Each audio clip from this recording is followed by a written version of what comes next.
Mine's Testing, testing.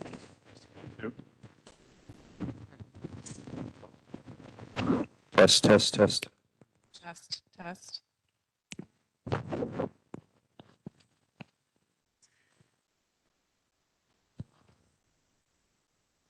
It's not you, it's me. Last night, Test, yeah. it's not you, it's me.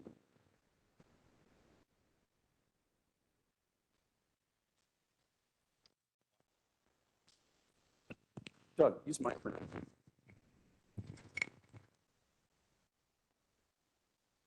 Hello. Can you hear me? Greetings. Okay.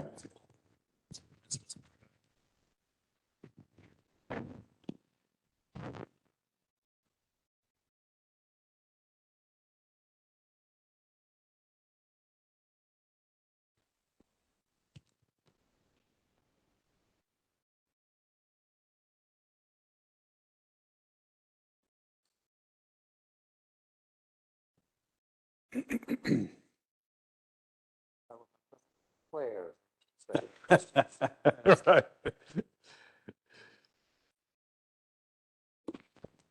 Yep, can you hear it?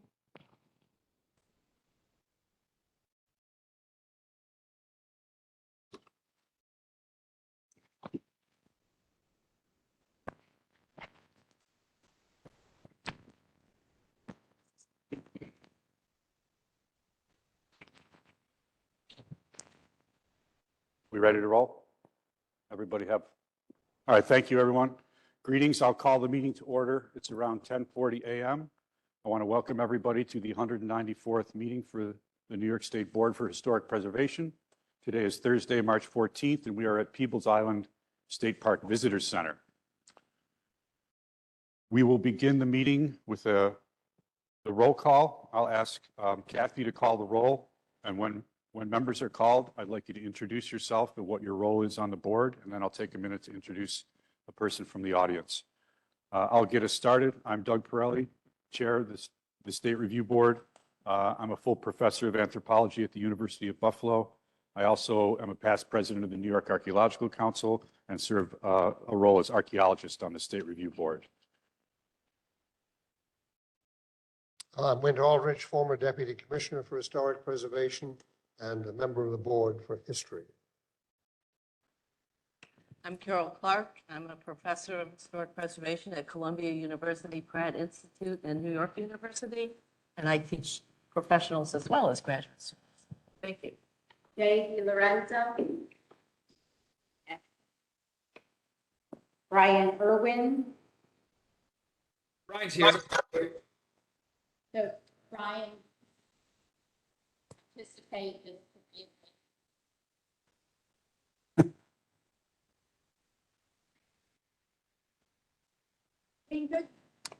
Hi, Wayne Goodman, Executive Director, the Landmark Society of Western New York in Rochester. Good morning.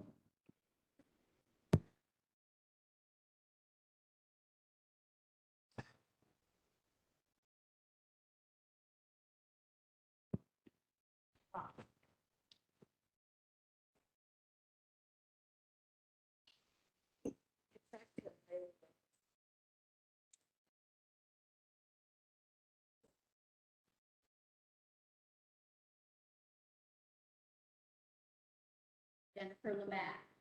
Good morning, I'm Jennifer Lemack. I'm the Chief Curator of History at the New York State Museum, and I'm representing the Commissioner of Education. Gretchen Soren.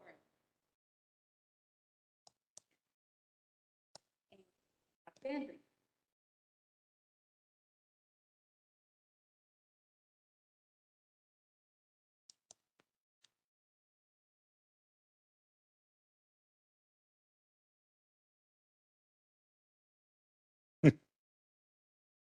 Easy for you to say.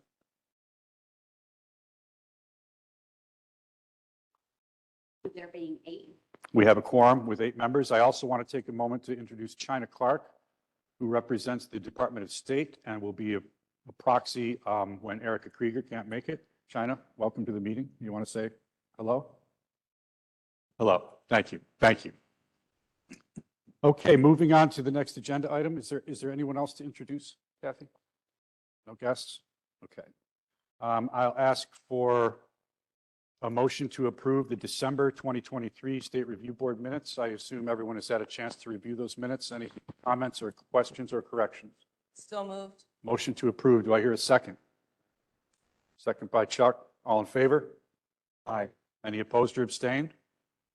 Motion carries. Moving to the next agenda item, we will begin our National Register nomination reviews.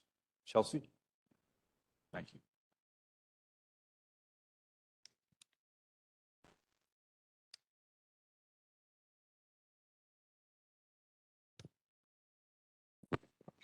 Sorry about the audio troubles. Okay. Um,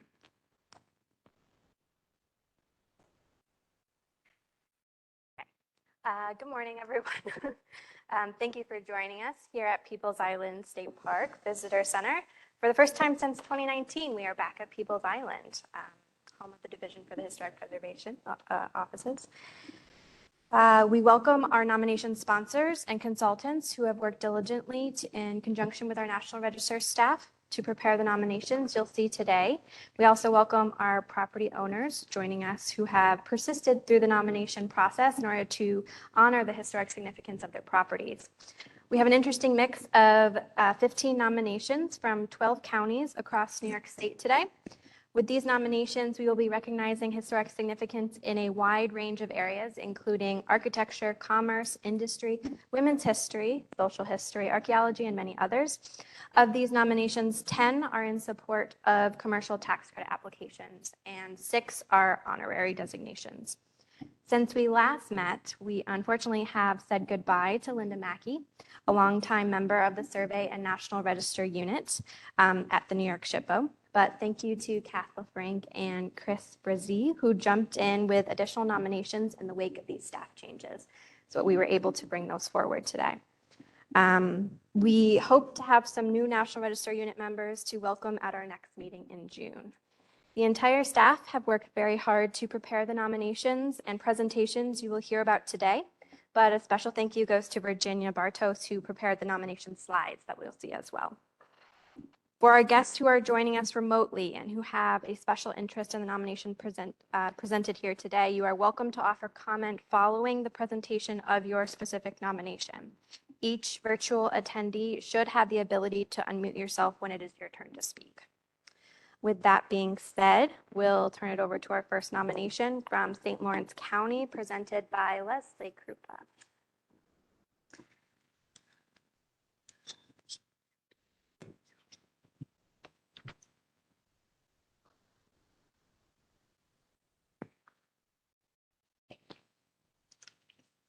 So, is this working? Okay, good. Good morning. This is the St. Lawrence County Government Center, located in the village and the town of Canton, centrally located in St. Lawrence County. It is significant for its longstanding association with the 18th century. It is also significant under criteria C for architecture as an outstanding example of Richardsonian Romanesque style applied to government buildings by a notable architect in northern New York. The period of significance begins circa 1860 with the construction of the earliest extant in the government complex, ends in 1974, representing the continued use of the complex while adhering to the 50-year guidelines of the National Register program. Several fires plagued the complex, so all survived the building. Canton is centrally located within St. Lawrence County. After the Revolutionary War, logging, mining, and educational institutions drew settlers into the region due to its proximity to both the Adirondacks and the St. Lawrence River. It was soon apparent that substantial brick and mortar institutions were needed to serve this growing population. In addition, by centralizing county services within a clearly bound complex, officials could emphasize the county's role as a respectable service provider. The first buildings were constructed between 1828 and 1830 on the same site as today, although none of those buildings survive. A larger jail and sheriff's house were built from 1858 to 1860. and a county clerk's office, which is now the surrogate court building, was completed in 1877. A wooden carriage house from circa 1860 is the oldest structure still on site. Tragedy struck in 1893 when the first courthouse burned down. The county engaged regionally prolific architect J.P. Johnston to build a grand replacement. Johnston had already designed the 1877 county clerk's office with the Romanesque elements, applying this popular style to the new courthouse building. Unfortunately, Johnston died before seeing his vision come to life. So the bottom right, you get the fire of the original complex. It kind of shows that it had the Romanesque elements to it. The top is the replacement. Only 5 years later, fire destroyed the jail and the sheriff's house. Johnston's son and successor, R.P. Johnston, was hired to build a new sheriff's house, jail, and powerhouse with his partner Samuel Williams. Over the first few decades of the 20th century, the complex remained relatively peaceful until once again a fire ravaged the courthouse in 1925. Fortunately, portions were left intact and the new county clerk's office that was under construction was unscathed. The current courthouse and attached county clerk's office that are now the heart of the complex date from the reconstruction efforts after this fire. And the bottom left shows the sheriff's house on the right attached to the jail, which is the central part, and then the powerhouse is at the back of the photo on the left. There are 5 contributing buildings on the site currently. The courthouse and attached county clerk's office, which you can see in the top left. The original county clerk's office, which is now the surrogate court, that's the building on the top right. The sheriff's house and the jail, which is the bottom left, and the powerhouse, which is externally connected to the jail. The wooden carriage house is behind the jail in the alleyway behind. Aside from the latter, these buildings are all built of rock-faced marble with local Potsdam sandstone or Norwood blue limestone detailing. They all contain multiple window forms, rounded fenestrations, and heavy massing that characterize the Romanesque style. Despite the waning popularity of the Romanesque architectural style by the 1920s, R.P. Johnston notably chose to continue his father's original vision by implementing this style uniformly throughout the complex. The courthouse alone is over 120 feet long and is accessed via a cascading sandstone stairway leading to a grand portico. It is flanked by a 100-foot tower that was damaged in the 1925 fire and was subsequently lowered. In the rear of the complex sits the commanding sheriff's house, jail, and the powerhouse, echoing the popularity of attached sheriff's residences in the 19th century. The large rectangular jail is a fascinating reflection of how the Auburn system of imprisonment, with its stacked cell block architecture, became the preferred system of incarceration throughout the United States in the 19th century. The Auburn system was particularly well suited for municipal jails prior to the introduction of large centralized incarceration facilities built far away from centers of government. Additions were added to some of the buildings in the complex in the 20th century, most recently in the 1980s and 1990s. These additions are generally set back and do not dominate the historic structures. The interiors of the courthouse and the county clerk's office match the same level of integrity and craftsmanship found on the exterior, although they now serve various other county functions. The floor plan of the courthouse today remains somewhat similar as when originally built in 1894, with some alterations after the fire in 1925. Most notably, the courthouse was adorned with green and gold glazed fireproof tiles that remain a defining characteristic of the interiors today. The second floor houses an ornate courtroom with many decorative features, including a railing made of white Vermont marble, Italian travertine walls, gilded molding, and glazed tiles. The interior of the jail and the sheriff's house are currently used for storage and maintain good integrity. Despite its complex evolution, the St. Lawrence Government Center clearly conveys the characteristics of an evolving government center throughout the 19th and 20th centuries. This is an honorable nomination that was sponsored by St. Lawrence County, and they are joining us virtually today. Thank you, Leslie. Is this a district? No, we are nominating it as an individual. Okay, I just noticed there's a couple clusters of buildings that we looked at for the meeting today, and in some cases they're referred to as districts, in some cases not. Is there Is there a specific I protocol think for that? We probably have made that more consistent in the most recent draft. So the draft that you got was not the final, so we did update that to reflect Thank you. that new draft. Questions or comments from the board?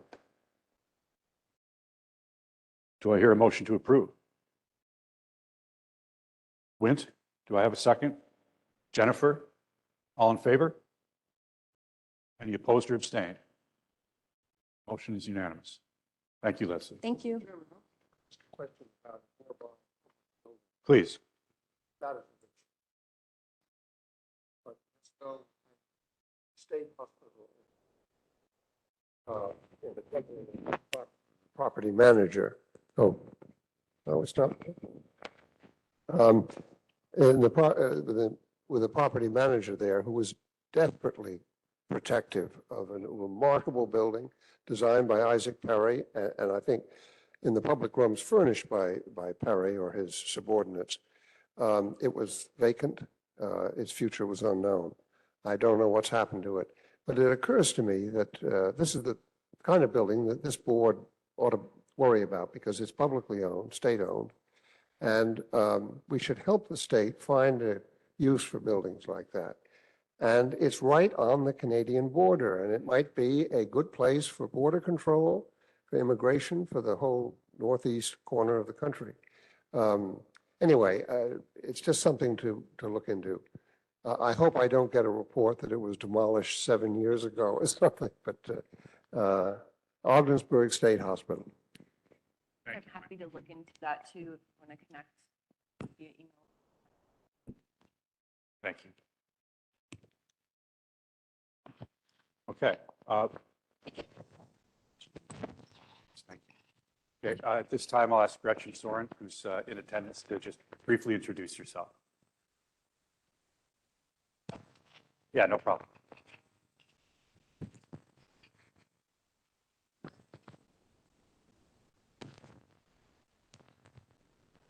Top button.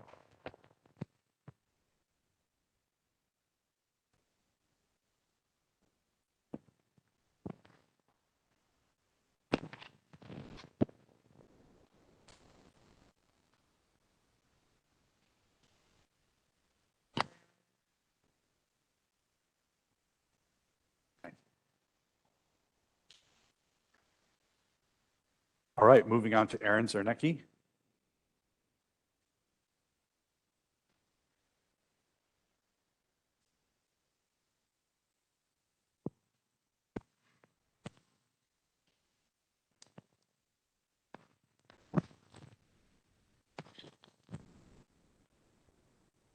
All right. First, we will start with the North Harpersfield churches. These include two churches, the Methodist Episcopal Church and the Free Church. These are located in the town of Harpersfield, Delaware County, and the churches are eligible under Criterion A in the area of social history for their roles in the social and religious development of the hamlet of North Harpersfield, and under Criterion C, architecture, as rule examples of modified Greek revival and Gothic revival ecclesiastical styles. The period of significance begins in 1857 with the construction of the churches and ends in 1946 when the last alteration occurred at the Free Church. The Methodist Episcopal Church is in the top right hand and the Free Church is in the lower left. The churches are located on opposite sides of County Highway 29 and were both built in 1857. An intact carriage shed is located next to the Free Church, which was originally, the carriage shed was originally next to the Methodist Church and then moved across the street.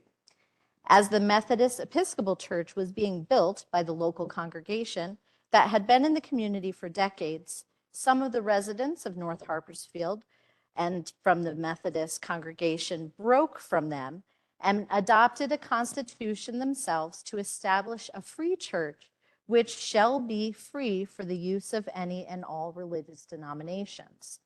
They built their own church building across the street in a different architectural style in 1857 as well. By 1880, this congregation had vanished, and the Methodist Episcopal Church used the building as an auxiliary hall, and it was also used by the community as a general meeting place. The Methodist Episcopal Church was originally built in a Greek Revival style with a shallow roof pitch, end gable, Doric pilasters, and a full entablature on the facade. Subsequent alterations exemplify late 19th century ecclesiastical modifications, with new Gothic Revival elements being added, such as stained glass, corner tower, and a steeper pitched roof. Interior decorations reflect changes in style around the turn of the 20th century, including the colorful finishes on the tin ceiling and the addition of wainscoting. The church also expanded to the south in 1900 to include a dedicated space for Sunday school. While the Methodist Episcopal Church was building their church in the Greek Revival style, the Free Church was using the Gothic Revival style completely. That was quickly gaining favor at the time. The pointed arches above the doors and windows, pinnacles and finials, decorative verge board, and steeply pitched roof highlight the differences between these two churches across the road from each other. The Free Church was one of the first in Delaware County with these details. Another similar church in East Delhi was not built until 1860. The juxtaposition of these two popular and competing mid-19th century ecclesiastical styles sets these examples apart. This nomination has an approved commercial Part 1. Are there any questions? Questions or comments from the board about the church complex? Motion to approve? Erica, do I have a second? Kristen, all in favor? Any opposed or abstained? Motion is unanimous. Church attendance, church.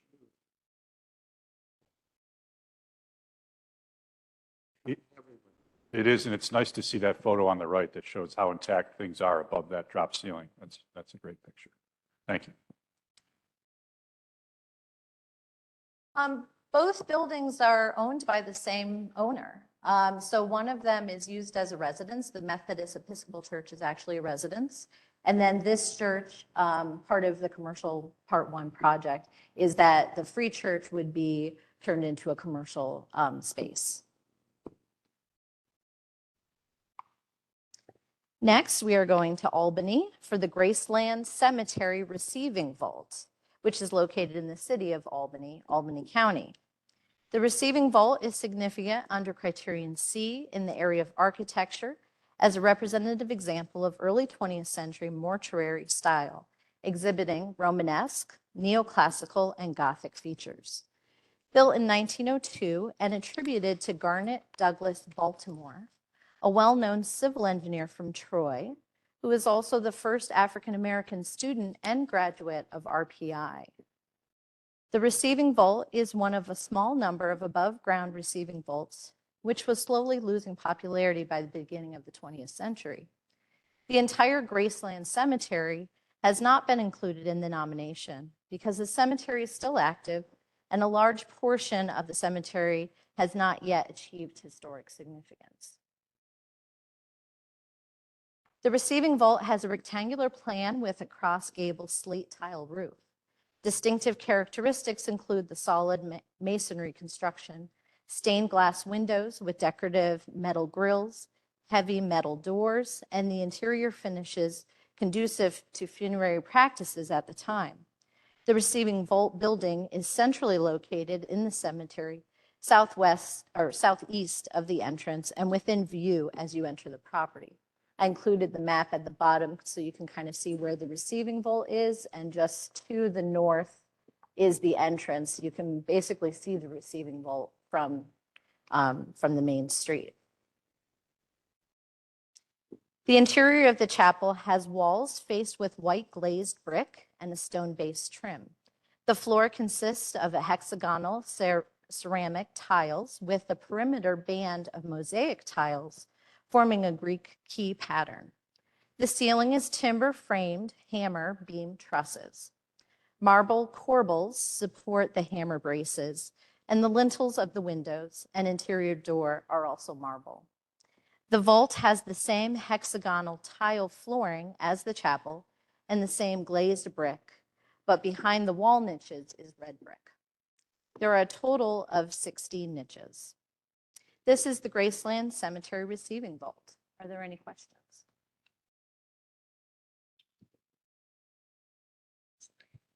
I noticed that there was only usually one receiving vault per cemetery and that they were no longer used after 1940 because of the advances in technology. Is that the case that there's only one in the Graceland Cemetery? Correct.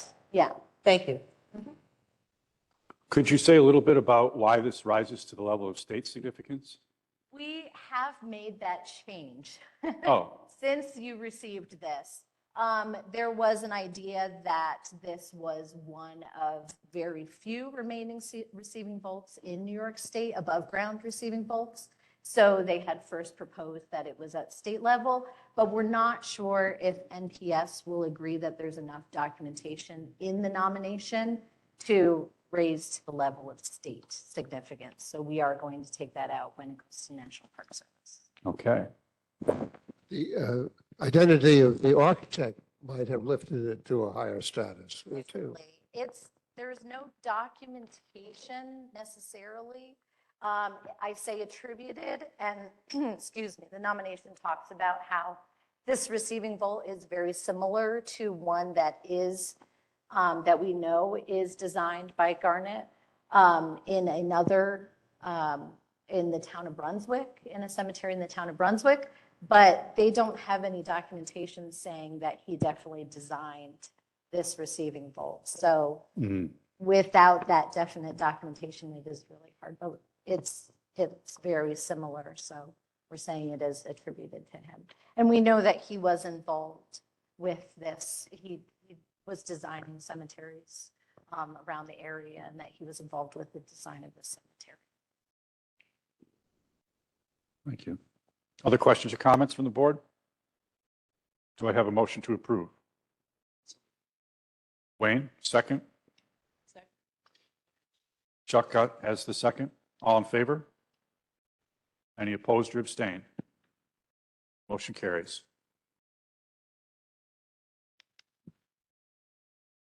And lastly, I have the house at 120 Balcom Road. It's locally known as the Harrington House. It's located in the hamlet of Mount Vision in Otsego County. The house is significant under Criterion C architecture, embodying building characteristics brought by settlers from southern New England in the late 18th and early 19th centuries as they were migrating into central New York. The house is a two-story, 5-bay, side gable wood frame structure with an attached 1.5-story woodshed. The period of significance begins at circa 1810 with the construction of the house and ends circa 1912 with the alterations to the kitchen and central chimney. This house type, identified as a New England large house, is a subtype of the New England colonial style. The form expands a single pile, 2-room over 2-room layout with a row of half-depth rooms spanning the rear of the house on both floors under the main roof. The house incorporates a massive center chimney common throughout rural New England, while its roughly symmetrical exterior displays the influence of late Georgian and early federal design. Interior evidence in the house shows that its original plan retained the older multi-use room with a cooking hearth and beehive oven in the southeast room. In the lower left picture, you can see that original cooking hearth. The door to the right of that, that's where the beehive oven used to be until the alterations in 1912. The original floor plan for the house is better seen upstairs with large rooms flanking the stairs and center chimney on the south and a row of 4 small half-depth rooms on the rear wall of the house. Access to the woodshed is both on the first and second floors of the house in the southeast rooms. Around 1912, the first floor half-depth room walls were removed, the rear parlor wall moved, and the beehive oven removed to make space for an enlarged kitchen. These were the last significant alterations made to the original house. Until around 2000, there was a one-story addition that was added to the northwest, which has recently been removed. And this is the house at 120 Balcom Road. This is an honorary nomination. Are there any questions? It's just unbelievably intact. It's an amazing example of architecture from this time period. It's incredible. Other comments or questions? It's like a time machine trip. It's amazing. I'll move it. After saying all that, do I have a second? Wint, all in favor? Any opposed or abstained?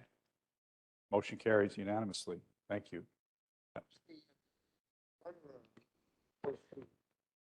As opposed to a tax credit. Sorry.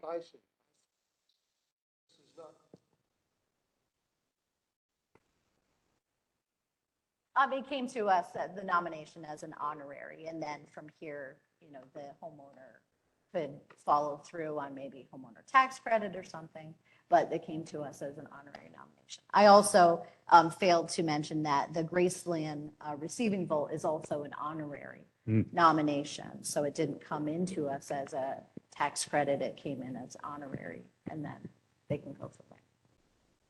But it's just as real a listing as any other. I mean, Oh, absolutely. We mainly make the distinction so that you're aware of how many are coming into us for the commercial tax credit.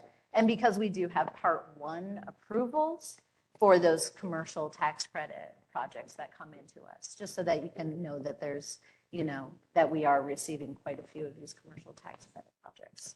And prior to the commercial tax credit program, it's a category created by the existence of the commercial tax credit program, I think is a way to think about it.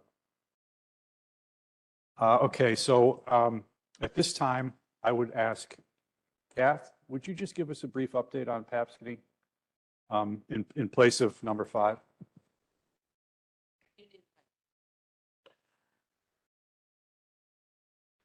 Sorry to spring that on you.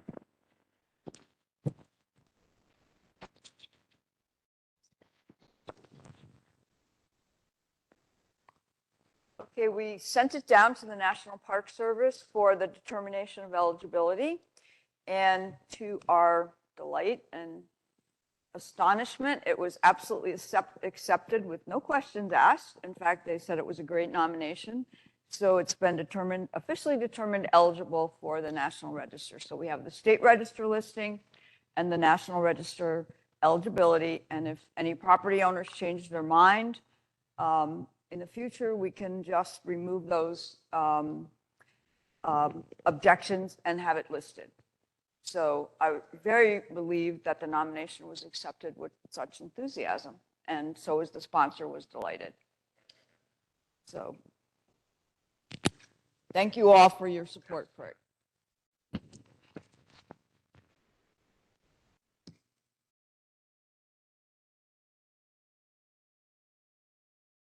So there has been a change in the agenda. We're going to table the Black Walnut Island site and move on to the Tatler.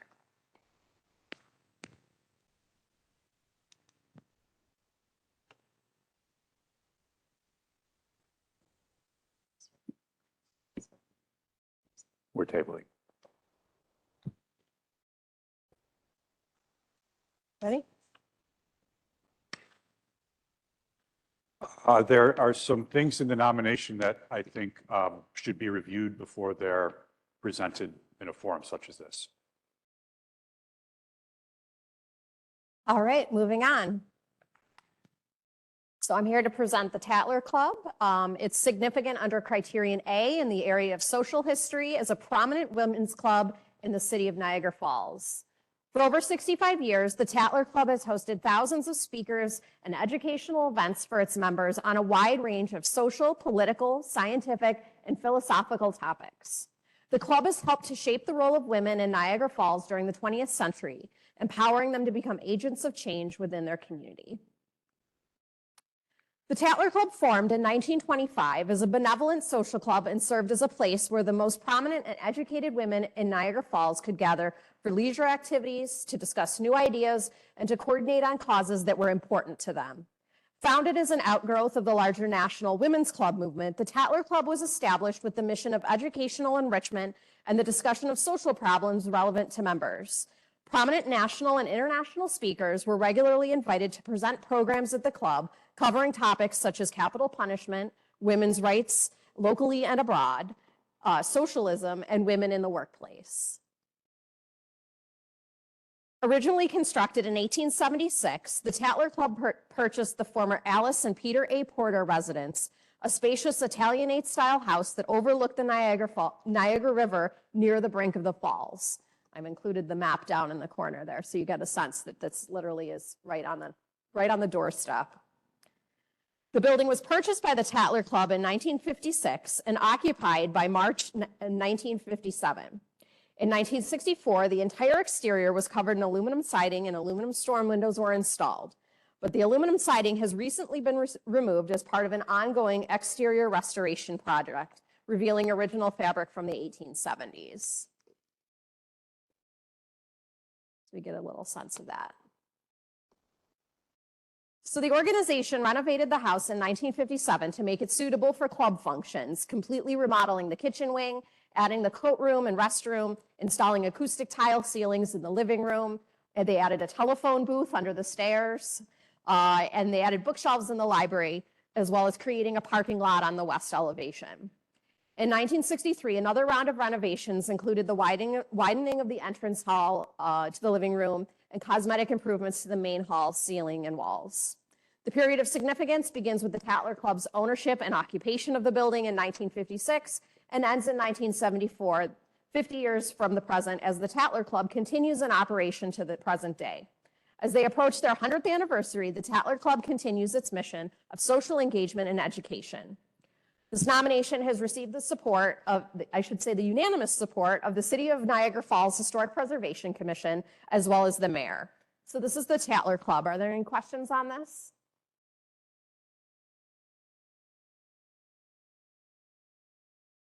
Did you say the city has given this a local designation? I'm not sure if this is locally landmarked, but they have supported the nomination. Okay. Yeah. It is. I'm assuming that perhaps they might be interested in pursuing future grant opportunities for the organization, but they're just looking to recognize the history of the club and the association. Like I said, they're coming up on their 100th anniversary. Any other questions? Do I hear a motion? Jennifer, second. Wayne, thank you. All in favor? Any opposed or abstained? Motion carries.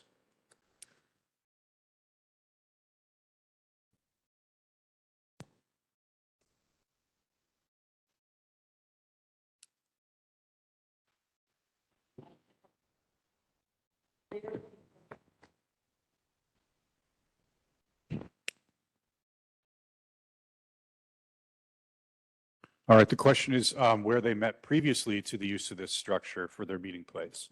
I believe they met at like local women's homes and houses. You know, these were society women largely, so they could accommodate crowds. I believe they did have another clubhouse before this, but it's been demolished. I'd have to check back to the nomination.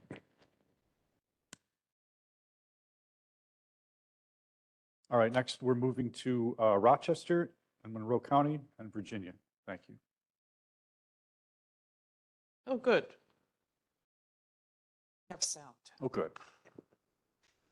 Good morning, everyone. Today I have two nominations to present from the Finger Lakes region. And should show you what those are. Yep, I'm going the wrong way here. There we are. The first building is at 216-222 South Avenue in Rochester, Monroe County. It is being nominated under Criterion A in the areas of commerce and industry with a period of significance of circa 1865 through 1974. The period reflects its long-term use as a commercial building, and the building recently received its Part 1 commercial tax credit application approval. Plans are to renovate the building into commercial space on the ground level, apartments on the second floor, and office space on the third floor. This slide shows the facade and south elevations that are the most noticeable from the streets. Just to recap from the nomination, the 3-story building is brick with a stone foundation and stone details. Windows on the second floor have marble lintels with carved acanthus leaf design, recalling its first historic association with a marble works next door. The marble works is gone, destroyed by fire in 1933. Another historic feature is a cast iron storefront on the south side of the facade, hidden behind the siding. More of the cast iron is visible on the interior of the storefront. To say that the setting went through a few changes is an understatement. When the Hebert Marble Works built the building at the corner of St. Paul and Jackson Streets, now South Avenue and Capron Street, the Erie Canal and Genesee River were directly west, accessible by Bridge Alley. The area was a vibrant commercial and industrial area with factories, businesses, and residences lining the towpath and the waterways. I'd like to draw your attention to the Cheney Architectural Ironworks just north of the Hebert property. It's a name I've seen on many cast iron storefronts in my territory, and the name may very well be on the nominated property cast iron storefront when fully revealed. Over the years, the area was whittled away, first for the subway running through the old Erie Canal bed, and then cut off by the removal of the subway and construction of the inner loop. That demolished several properties and isolated the South Avenue and Capron Street block. Hebert was a major supplier of marble monuments and architectural elements, and used part of the corner building as additional space to showcase its extensive display of products. For additional income, Henry Hebert also rented out space in the ground level storefronts to a butcher and grocer. Hebert sold the property in 1886, and since that time it had a number of uses, including a hotel, furniture manufacturer, saloon, bookstore, and in the 1940s, a Downy Flake donut shop, just to name a few. The last tenant was the V.H. Lang Trophy Company, occupying the building from 1957 through 2014. As stated in the nomination, the authors say that the Lang and Hebert's company are fitting bookends to the building's history by being the longest term tenants and both supplying commemorative items, so to speak. Here we're looking at the interiors of the 216 portion of the building. With all the various tenants, it's difficult to read the interiors, but elements beyond the wood floors and tin ceilings are beginning to emerge as the building is cleaned and some of the infill removed to improve interior lighting.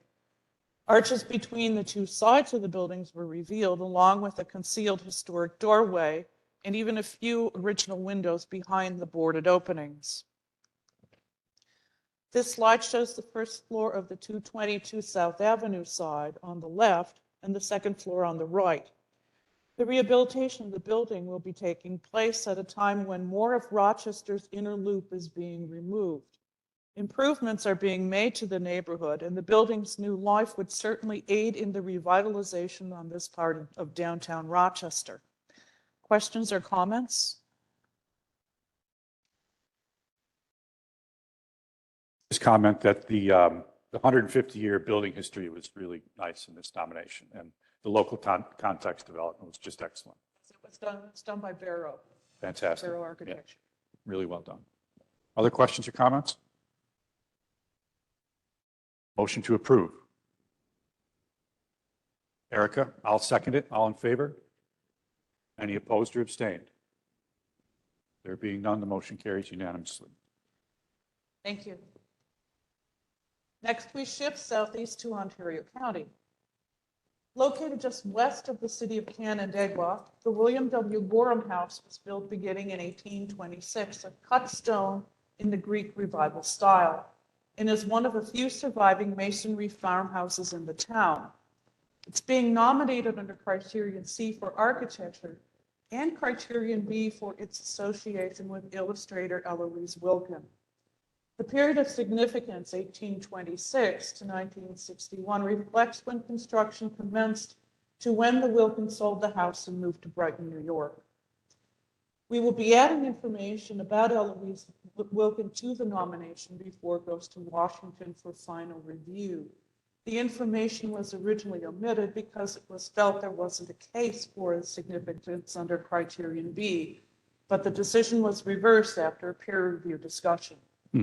I will be working with Jennifer Schneider, the homeowner, on the Criterion B issue, and Jennifer has done quite a bit of research on Eloise Wilkin. The William Wood Gorham House is a two-story residence with a 1 1/2 story wing that has rough ashlar stone on the facade and field stone at the side and rear elevations, two tooled limestone coins, sills and lintels, and a stone Egyptian-style tapered center entrance. William Wood Gorham was born in Canandaigua in 1804 and was the son of Nathaniel Gorham Jr., who moved to Canandaigua in the late 18th century to act as a land agent for his father, Gorham Sr., William W.'s grandfather, who was a partner with Oliver Phelps in the Phelps and Gorham Purchase, which granted them the rights to sell the land between Seneca Lake to the east, the Genesee River to the west, and from Lake Ontario to the Pennsylvania border. Construction of the house seems to coincide with William W.'s marriage, and due to the records kept by him, we know the names of the builders, Malachi Lovelace and William Kellogg Wells, who built other listed buildings in Canandaigua, most notably the J.A. Granger House, which is now part of the St. Mary's Roman Catholic Church complex. The historic image shows an early 20th century enclosed porch that was removed at an unknown date, and the east elevation of the main block of the building showing the fieldstone construction. Another enclosed porch exists on the east side of the north wing, enclosed prior to 1945. The image on the right shows the west elevation. It's not on the right, it's on the below. Okay. It shows the west elevation of the north wing and the 2008 garage addition that was constructed to be compatible with the exterior of the residence.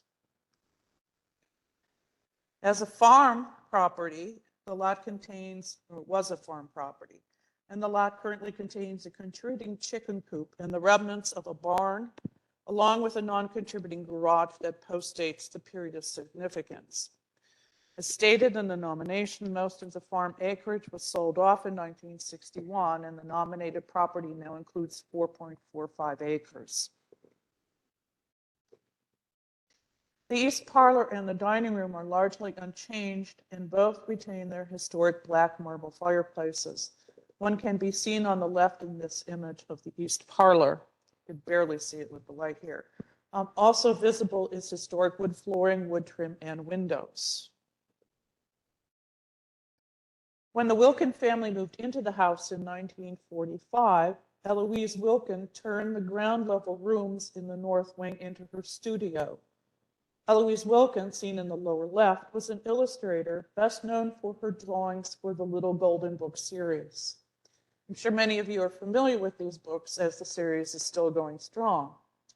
Eloise had the rooms in the north wing converted for her use as a studio, and the studio room is now used as a bedroom, seen here.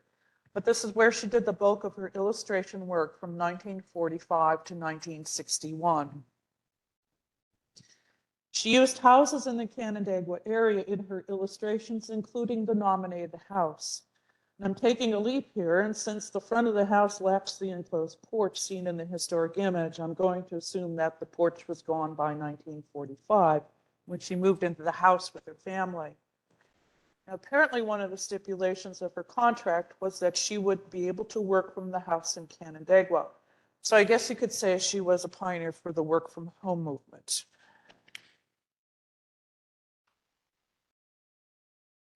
We know that some of the changes made by the Wilkin family was to remove the kitchen, hearth, and summer kitchen as that was the north wing to create, well, the summer kitchen was in the north wing, to create the present-day kitchen space in the art studio. And another touch from Eloise Wilkin was the stenciled sayings on 3 of the fireplace mantels. The one seen here is the saying accredited to St. Francis of Assisi on the mantel in one of the bedrooms. We've received a very enthusiastic letter of support for this property from the town of Canandaigua supervisor and also from the town historian. Any questions or comments about this nomination? I just wanted to ask a little bit more about adding significance for art. Is it that more research has to be done into Eloise or into the use of the space, or is it that that's already in existence, you just have to add it to the nomination? We have to add it. Yeah, we have the information. And actually, there's a lot of information about Eloise Wilkin just on the internet. But like I said, the owner of the house, who is a professor at RIT, has done a lot of research and writing on Eloise Wilkin. So I'll be working with her. Carol? No. I was just. Okay. So William Gorham, is this the Gorham from the Phelps and Gorham purchase of the lands west of the Genesee? William W. is grandson of the Gorham of the Phelps and Gorham purchase. So you wouldn't go for A for that? No. Okay, thank you. Other questions or comments? Do I hear a motion to approve? Kristen, second? Wayne, all in favor? Any opposed or abstained? There being none, the motion carries. Thank you. Thank you, Virginia.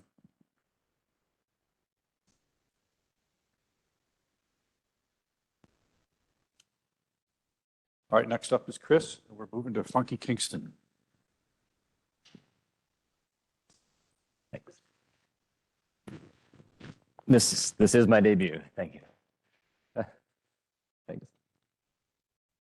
So my first item is the St. Joseph's Parish Complex in Kingston, which is an ecclesiastical campus that was built over the course of more than a century.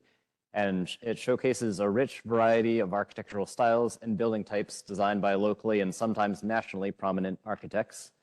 It is therefore being nominated under criterion C in the area of architecture with a period of significance spanning from 1832 to 1963.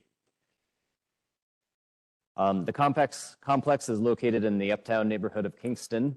The church is already listed within the Kingston Stockade Historic District, and the church is directly across the street from the National Historic Landmark Old Dutch Church, with which this church shares a little bit of early history. The complex being nominated comprises 6 contributing buildings that were completed in approximately chronological order from north to south. So we have the church at the top of the map there. Then we proceed to the rectory, which was built in the 1870s, a school and a convent built in 1913, and then finally the 1963 school that's kitty-cornered to the rest of the complex. And the site also includes a contributing garage behind the rectory. The church is the oldest building in the complex. Its current appearance is the result of 3 separate building campaigns during the 19th century. The original building was completed in 1832 to 33 for the Reformed Protestant Dutch Church of Kingston. So that congregation later moved across the street to the Menard Lefevre building. That's the National Historic Landmark. So this church building was initially a temple-fronted Greek Revival building designed by noted Albany architect Henry Rector. Some of the original Greek Revival elements remain on the side and the rear elevations as seen in the upper right. These include Doric pilasters at the building corners and a wood cornice with Greek ornament. In 1868 to 69, St. Joseph's Parish purchased the property and converted it into a Catholic church. They hired nationally prominent architect J.A. Wood to redesign the interior and add a 1-story chapel at the rear, which you can also see kind of at the very right side of the upper right photo. This rear extension still has the Romanesque details that are typical of Wood's work, including narrow round-arched windows with drip moldings and a corbelled brick frieze. And finally, in the 1890s, the church underwent significant renovations due to structural issues. The interior was redecorated, and most notably, the new Gothic Revival facade and bell tower designed by William J. Beardsley were added. St. Joseph's gradually expanded as adjacent lots came up for sale. The rectory, seen here in the left photo, was completed in 1874 to house the congregation's first pastor. Its second Empire-style design is typical of residential architecture of the time. And located directly behind the rectory is the contributing garage, seen at right, that was completed in 1939. The building initially had living quarters on the second floor for the maids who worked in the rectory. And when the lot immediately south of the rectory went up for sale in 1911, the congregation was finally able to move its long-established parochial school to a convenient location. They hired architect Arthur C. Longyear to design the new school, seen on the left, and he likely designed the adjacent convent, seen on the right, which housed the nuns who taught at the school, and both buildings were completed in 1913. Longyear was something of a school specialist. During the 1910s, he also designed parochial schools for two other Kingston Catholic churches, as well as the monumental Kingston High School in Midtown. As enrollment continued to increase, St. Joseph's decided to build a second school on the block kitty corner to the existing school. Completed in 1963, the new building was designed by Albert E. Milliken, who was also something of a school specialist. While decidedly modern, his design purposefully avoids the metal and glass aesthetics typical of many mid-century schools. The architect himself noted that multi-story masonry buildings, compared with the modern type of aluminum and glass panel construction, are likely to present less of a problem of maintenance, have lower heat loss, and afford more comfort to the occupants. The St. Joseph Parish Complex retains significant architectural integrity from its period of significance, and it reflects the evolution of not only architectural styles, but also the growth of St. Joseph's Parish and the Kingston Catholic community over the better part of the century. We have received a letter in support from the Certified Local Government City of Kingston's Historic Landmarks Preservation Commission, and this is a tax credit project with an approved Part 1 for the 1913 school and convent buildings.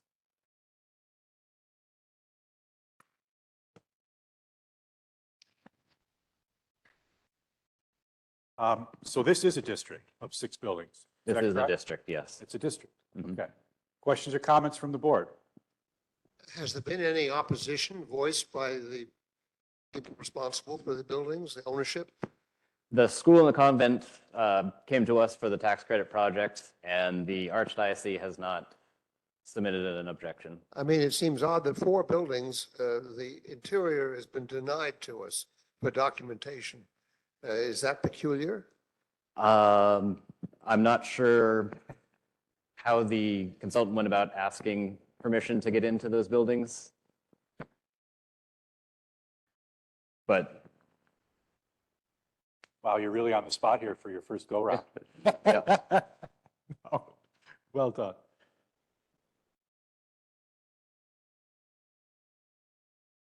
All right, so I'll just repeat that because it's a district, you don't need documentation of the building interiors.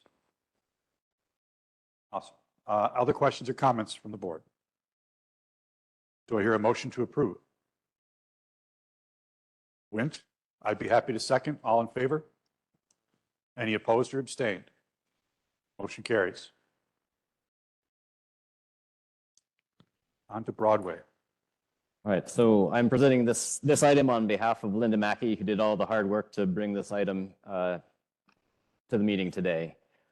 So 821 Broadway was designed by New York City architect Samuel Sass and completed in 1906. It is one of Sass's most important designs.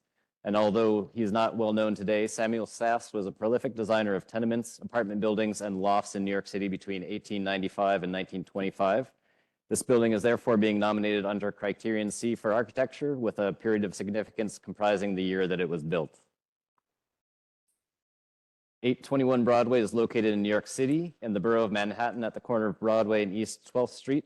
It is just east of the Greenwich Village Historic District and just south of Union Square. Around the turn of the 20th century, this micro neighborhood became one of Manhattan's most important commercial districts, filled with architecturally distinguished loft buildings such as 821 Broadway. And I will note that many of the adjacent buildings right in this area were recently designated local landmarks by the local Landmarks Preservation Commission. They don't show up on this map because they're not National Register. properties, but we may see a few more of these loft buildings come our way. These tall loft buildings were enabled by new construction technologies such as steel interior framing, curtain wall construction, and improved elevators. 821 Broadway employs the typical tall loft building form, which mimicked a classical column with a two-story base, a multi-story middle section, and a two-story capital. Its visual prominence is enhanced by its corner site at the angled intersection of Broadway and East 12th Street. It is a notable example of the Romanesque revival style, while also showing the growing influence of classicism and the Beaux-Arts. It was constructed of a structural steel skeleton and faced in reddish-orange brick with accents in contrasting light-colored limestone and terracotta. For much of its early history, 821 Broadway was occupied by a variety of dry goods, textile, and apparel merchants, including companies like the Gimbel Brothers department store. The building remains remarkably intact, the most notable alteration being the loss of the original cornice and the corner turret, and the storefronts were replaced in 2010. We have received letters of support from the Certified Local Government Landmarks Preservation Commission, as well as Manhattan Community Board 2. And this is also a tax credit project with an approved PDIL Part 1. Thank you, Chris. Questions or comments from the board? Carol? Yes, Chris, I think it's obviously a building that's worthy of being listed on the National and State Registers of Historic Preservation. I know the building and celebrate that it is indeed going to be listed, it would seem to me. However, I wanted to mention that as a matter of kind of housekeeping, having only 8 items on the bibliography of this is not very many compared to what is usually the case. So I would hope that there could be some attention paid to expanding the bibliography entries on this nomination to make it comparable with others that we're seeing today. Okay. Thank you. Other questions or comments? Wynn? Club is directly across Broadway is the Strand Bookstore, one of the last of the great secondhand bookstores left in Manhattan. Other questions or comments? Do I hear a motion to approve? Carol, a second? Erica? All in favor? Any opposed or abstained? Motion carries. Free Arts. All right. My last item is the Three Arts Club, and I'm presenting this also on behalf of Linda Mackey. The Three Arts Club was a pioneering women's organization offering housing, educational, and professional opportunities to female artists in New York City. It was the first residential club in the United States for young women studying and working in the three arts of drama, music, and the fine arts, including painting. It is being nominated under Criterion A in the areas of social history, art, and education. The period of significance begins in 1927 when the clubhouse opened and ends in 1952 when the club closed and the building was sold. The Three Arts Club is located in New York City, in Manhattan, in the Upper West Side neighborhood on West 85th Street. It is just east of Riverside Park and a few blocks west of Central Park. I will note it is within the locally designated historic district, but is not yet on the state or national registers. The club was founded in 1903 by Deaconess Jane Harris Hall and was closely affiliated with the Episcopal Church. It grew from a group of 5 women living in an apartment on West 56th Street to become a leading organization that housed over 150 young women and served as a gathering place for hundreds of non-resident members. The clubhouse building being nominated today was completed in 1927 and designed by the architect George Bruno de Gersdorf. It filled the need for dignified, safe, and affordable housing, while also providing arts-related amenities both for the 150 residential members and the hundreds of non-resident members. These arts-related amenities included a penthouse painting studio and the ground floor auditorium. The auditorium, which is shown here on the upper photos, could accommodate 300 spectators for the many musical recitals, theatrical performances, and lectures that were held here. Other shared facilities included a library shown on the bottom, as well as a reception room on the ground floor, a third floor sitting room, a basement dining room, and communal bathrooms on each of the upper floors.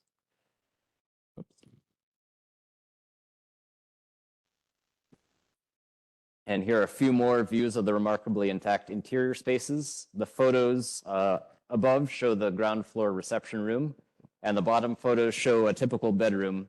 The women artists live in single occupancy rooms. Accommodations were modest, included a single bed, a small desk, a wall shelf, and a mirror. 49 of the 153 rooms were designed for music residents and were a little bit larger with enough room for a piano, and they were soundproofed. The Three Arts Club in New York City inspired at least 10 similar organizations throughout the country, including clubs in Cincinnati, Philadelphia, Chicago, Los Angeles, as well as an international location in London. While the club closed in 1952, its clubhouse building remains remarkably intact. It was subsequently owned by the Volunteers of America, who continued to operate the building as a residence for business women until just recently. We have received letters in support of the nomination from the Landmarks Preservation Commission.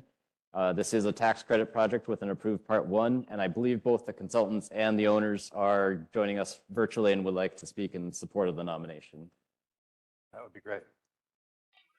Hi, thank you. My name is Mary Kay Judy, and I'm one of the tax credit restoration consultants. And we're joined today by Nicole Morocco from the West Side Federation for Senior and Supportive Housing. And I think she'd like to say a few words in support. And we also have Emily Kahn, who tirelessly researched the Three Arts Archives via the newsletters, because fortunately they donated all of those to the Performing Arts Library. So maybe Nicole can say a few words and then we can hand it over to Emily. Sure. Thanks, Mary Kay. So like Mary Kay said, I'm Nicole Morocco, and I'm with the West Side Federation for Senior and Supportive Housing, also known as Wishfish. And we are the current owner of the Three Arts Club, and we fully support its inclusion on the state and national registers of historic places. We plan to rehab the building to create 61 units of permanent supportive housing for low-income seniors who are earning between 0 and 50% of the area median income in New York City. And about a third of the units will be set aside for seniors who are referred from the shelter system. And finally, in keeping with the spirit of the Three Arts Club, we hope to partner with some local groups to provide arts programming for building residents. Thank you. Hi, my name's Emily Kahn. I was one of the consultants to work on this nomination. I'm also an Upper West Side resident. And this club was really pioneering in enforcing the professionalization of women in the arts. Previously, arts had been seen as a hobby for women and girls. And this club really helped change that perception, not only in New York City, but nationwide. And thus, we're very excited to present this nomination with the goal of having national significance. Thank you. I just wanted to say one more thing. I didn't know about the Tatler Club until I joined the meeting, but I think it's also appropriate that both of these are being nominated during Women's History Month. Thank you very much.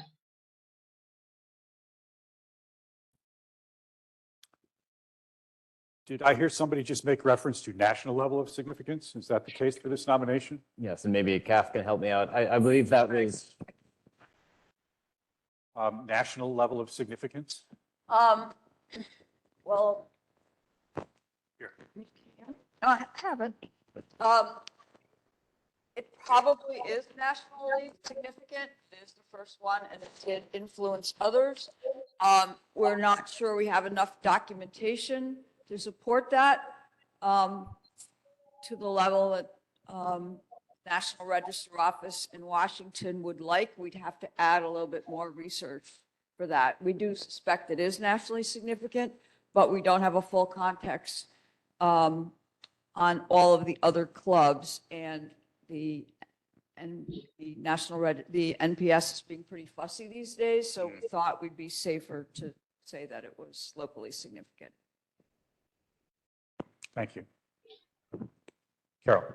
I just wanted to make a comment that it was a really voluminous nomination, but well-detailed, well-researched, and put together. And that also, as a former West Side resident,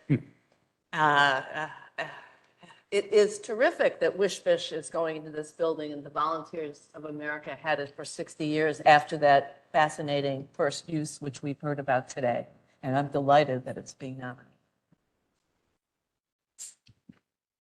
Would you be delighted to move it? Do I? Gretchen? Yes. Uh-oh. Loving it. Now, like Gretchen. Thank you, Gretchen. Seconded by Gretchen Soren. All in favor? I'll just leave it. All in favor? Any opposed or abstain? There being none, the motion carries. All right, Kath. Metro North. Okay, Dan has left, but he asked me to take a few minutes to talk about our new tax credit team. I don't know if you've noticed, we, today, 10 out of the 16 projects are commercial tax credits with approved PDILs. And so Dan had the idea to break us off into a special tax credit team. Under me, I'm the coordinator, and then I'm so lucky to have Jen Wachowski and Chris Brzee. And from now on, we will be doing all of the Part 1s, PDILs, and nominations for things with tax credits. And instead of being in the NR unit, I actually report to Beth Cumming, who does the Part 2 reviews, and she and I work very closely together in coordinating the Part 1s and Part 2s. And so far, it's working swimmingly, I will say. Each of the three of us has a territory. Jen has the whole western part of the state. Chris has the whole eastern part of the state. And I have kind of a little arrow that starts from Troy and goes along the Mohawk Valley to Syracuse.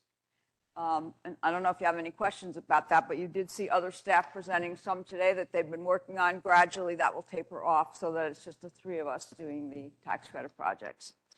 Okay, and this is the Metro North Plaza public housing project in East Harlem, owned by the New York City Housing Authority. The nomination was sponsored by NYCHA, and it's a preservation tax credit project with an approved PDIL. Now we have about another dozen NYCHA projects in the pipeline, and just to remind you that NYCHA has hired Higgins Quasbar to prepare a context statement and multiple property document that will assist us in reviewing and evaluating these projects, and that study will probably be completed in the fall. Meanwhile, the need for safe, affordable housing is driving the continued push for PDIL approvals and nominations so that needed rehabilitation can continue during that period. And before I start, I also want to report on the two that you approved last time, Manhattanville and Edenwald. We have had long discussions with each of the consultants about the points that Gretchen and Carol raised, and we provided each of them with a list of suggested resources that Gretchen provided, as well as other relevant sources, and we have agreed on a strategy for the revisions, and both consultants are working on them as their time permits because they have other projects they're also doing. And they're committed to expanding their interpretation in future nominations. So this complex, Metro North Plaza, is significant under Criterion A in the areas of politics, government, and social history as one of a set of early 20th century public housing projects in East Harlem developed by the New York City Housing Authority in association with local community groups in an attempt to be more responsive to the needs of neighborhood residents. In this case, NYCHA partnered with the Metro North Citizens Committee, the MNCC, led by the Reverend Norman Eddy, which played a role in mid-century efforts to improve living conditions in East Harlem. That committee hired architects Whittlesey and Conklin, who envisioned a group of 6-story buildings as part of a larger planned development. However, after a decade of discussion, NYCHA instead commissioned William Lescaz, a well-known and prolific modern architect, to complete the design. NYCHA continued to work with the community group in refining Lescaz's design, thus partially fulfilling the goal of listening to the community. The complex is also significant in illustrating the effects of NYCHA's massive East Harlem redevelopment project, which commenced in 1943. The period of significance is based on the dates of construction, 1971 to 73. Now, for a little background, East Harlem had remained rural until public transportation reached it, and then it became a haven for immigrants. Single-family houses were followed by larger row houses, which were followed by tenements in ever denser concentrations, housing successive waves of immigrants and migrants, including those with Jewish, Italian, Black, and Puerto Rican identities. Now, this Sanborn shows just the Metro North neighborhood of East Harlem, fully and densely developed by 1911. In the early 20th century, newspapers, public officials, and community leaders continuously described East Harlem as rundown, citing disinvestment and negligent landlords for the poor living conditions. These two 1940 tax photos show the future site of Metro North and document the kind of buildings that dominated the neighborhood when it was built. We really can't make a judgment about the living conditions, but numerous sources describe them as a slum district or mostly low-grade tenements, and decried the poor living conditions that existed in this neighborhood. The area was given a hazardous rating in 1937, thus subjecting it to redlining, and it was further disadvantaged by the exodus of wealthier people to better neighborhoods. So in response to all of these factors and public discourse, in 1943, NYS targeted all of East Harlem for a massive redevelopment project. This map shows you what actually happened in the small Metro North neighborhood between the 1940s and the 1970s. Our nominated property, Metro North Plaza, sits amid a group of public housing complexes. To the right is the East River Houses, 1941. This has been said to set the precedent for all of the high-rise public housing in East Harlem. Above that is Wilson Houses, 1961. To the upper left is Gaylord White, 1964, NYS's first complex designed for the elderly. And the larger one covering 3 blocks on the left is Washington House, 1957. Now, each of these 5 complexes has been determined eligible, and 2 others have approved PDILs, and you'll be seeing them in the upcoming months. In all, though, NYS built at least 16 public housing projects in or near East Harlem between 1941 and 1970. The massive build-out was described as the Great Wall of Harlem, and it was the largest concentration of public housing in the city. It transformed 164 acres of the 19th century city grid, and it added more than 140 housing towers to the local landscape. Okay, so we'll come back to that in a minute. How does Metro North fit into this saga? In the early 1960s, during NYS's building spree, the Metro North Citizens Committee held meetings to encourage the revitalization of this small neighborhood, meeting with Mayor Robert F. Wagner to discuss the need for redevelopment, then working with NYCHA to discuss specific building and site designs. In 1962, the committee hired Whittlesey and Conklin to create an entire neighborhood redevelopment plan, which you see here. It was based on site-specific demolition and called for vest pocket parks and selective rebuilding to open up tenement blocks without wholesale demolition. In addition to housing, it also included a school, a drug rehab center, recreation areas, and a public plaza. The architects called it an explicit attempt to preserve the social and built infrastructure while upgrading housing stock and adding amenities. And these were both reputable architects. They had worked in federal housing programs, and they had also prepared one of the plans for Reston, Virginia. However, after years of meeting with the architects, the neighborhood groups, and the residents, with locals indicating their strong support for the Whittlesey and Conklin design, NYCHA instead appointed William Lescaz to design the project. First of all, it had to be cut down because some of it was outside the urban renewal area approved by the federal government. But the agency's reasoning was based on its desire for buildings of at least 8 stories in order to increase unit counts and take up less of the overall site, its specification for fireproof construction, which for some reason the other design didn't meet, and its concern based on previous collaborations that Whittlesey and Conklin were inefficient and expensive. Lescaz, who had worked with NYCHA before, submitted 3 design options, and the final design shown here was 3 buildings of different heights, 7, 8, and 11 stories, around a landscape courtyard. Here is an elevation, one of Lascaz's elevations. The citizens group, however, did not concede, and what followed was described as the simultaneous creation of 2 separate projects, one by NYCHA and Lascaz, and the other by MNCC and Whittlesey and Conklin. Conklin, in particular, continued to work with the Reverend Eddy and the MNCC to refine his proposal, pushing Lascaz and NYCHA to consider his ideas about the size of the buildings and the percentage of lot coverage. Somehow, the 2 sides remained in communication, with NYCHA mediating between them. This is what was finally built, following Lascaz's design, but incorporating some of Conklin's ideas. The buildings were constructed of concrete block with a brown and tan brick veneer, and they have a few decorative touches that reveal Lascaz's modernist sensibilities, such as the metal canopies that shelter the entrances. Windows have been replaced, but they retain their original configurations, and the 3 buildings originally contained 275 units of housing.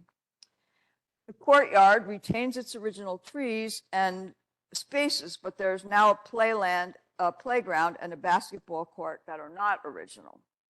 The interior layouts survive, but finishes in apartments have been changed, but they survive in the quarters and public spaces. So Metro North Plaza is a good example of the public housing built in this period, in which NYCHA tried to reconcile various priorities and needs, including those of local citizens, finding itself only moderately successful. But in a larger context, this complex also helps to document and illustrate the massive amount of public housing built in East Harlem in the post-war period, which had a profound effect on the physical and social character of the neighborhood. As several critics have observed, NYCHA's campaign was intended to compensate for past injustices and improve living conditions, and it was initially welcomed, if not begged for, by East Harlem's leaders. But by the 1950s, that scheme was being questioned, leading to the active involvement of local groups such as the MNCC. And by the 1960s, it was actually being criticized for having negative visual and psychological impacts and for causing the very problems that it was meant to alleviate. So there's a complex history here that illustrates a number of different themes, and if it will help us illuminate all of the other complexes that we're going to evaluate in this little neighborhood. I have a letter of support from LPC, and I think we might have on the line somebody from NYCHA and maybe Linda Santoro from Heritage Consulting, who put a lot of effort into this combination. Does anybody want to say anything? Great wall of silence. How about questions, Gretchen?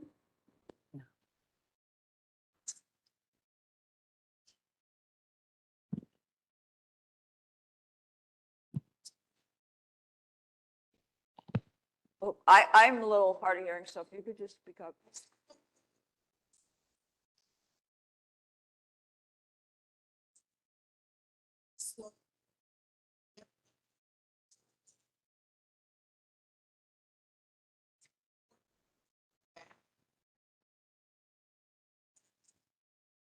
That's for the project.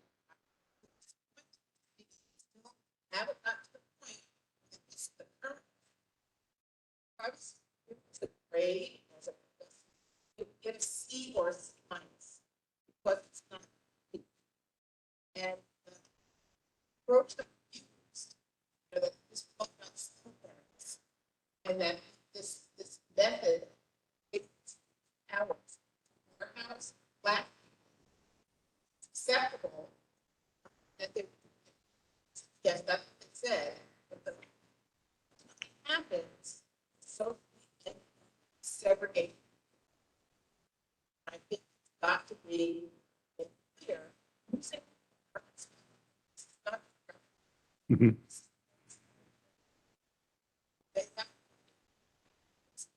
Well, Gretchen, all of the community leaders in East Harlem were asking for this kind of development. And then as it went along, they found that it wasn't the solution, and that is in the nomination, that, It could be stronger.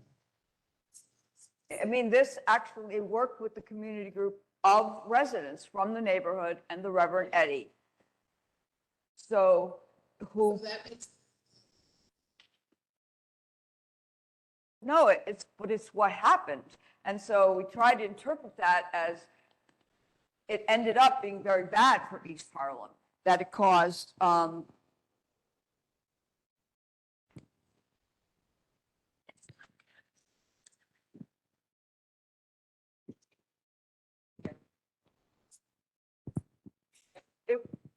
it's called that by the people who lived there.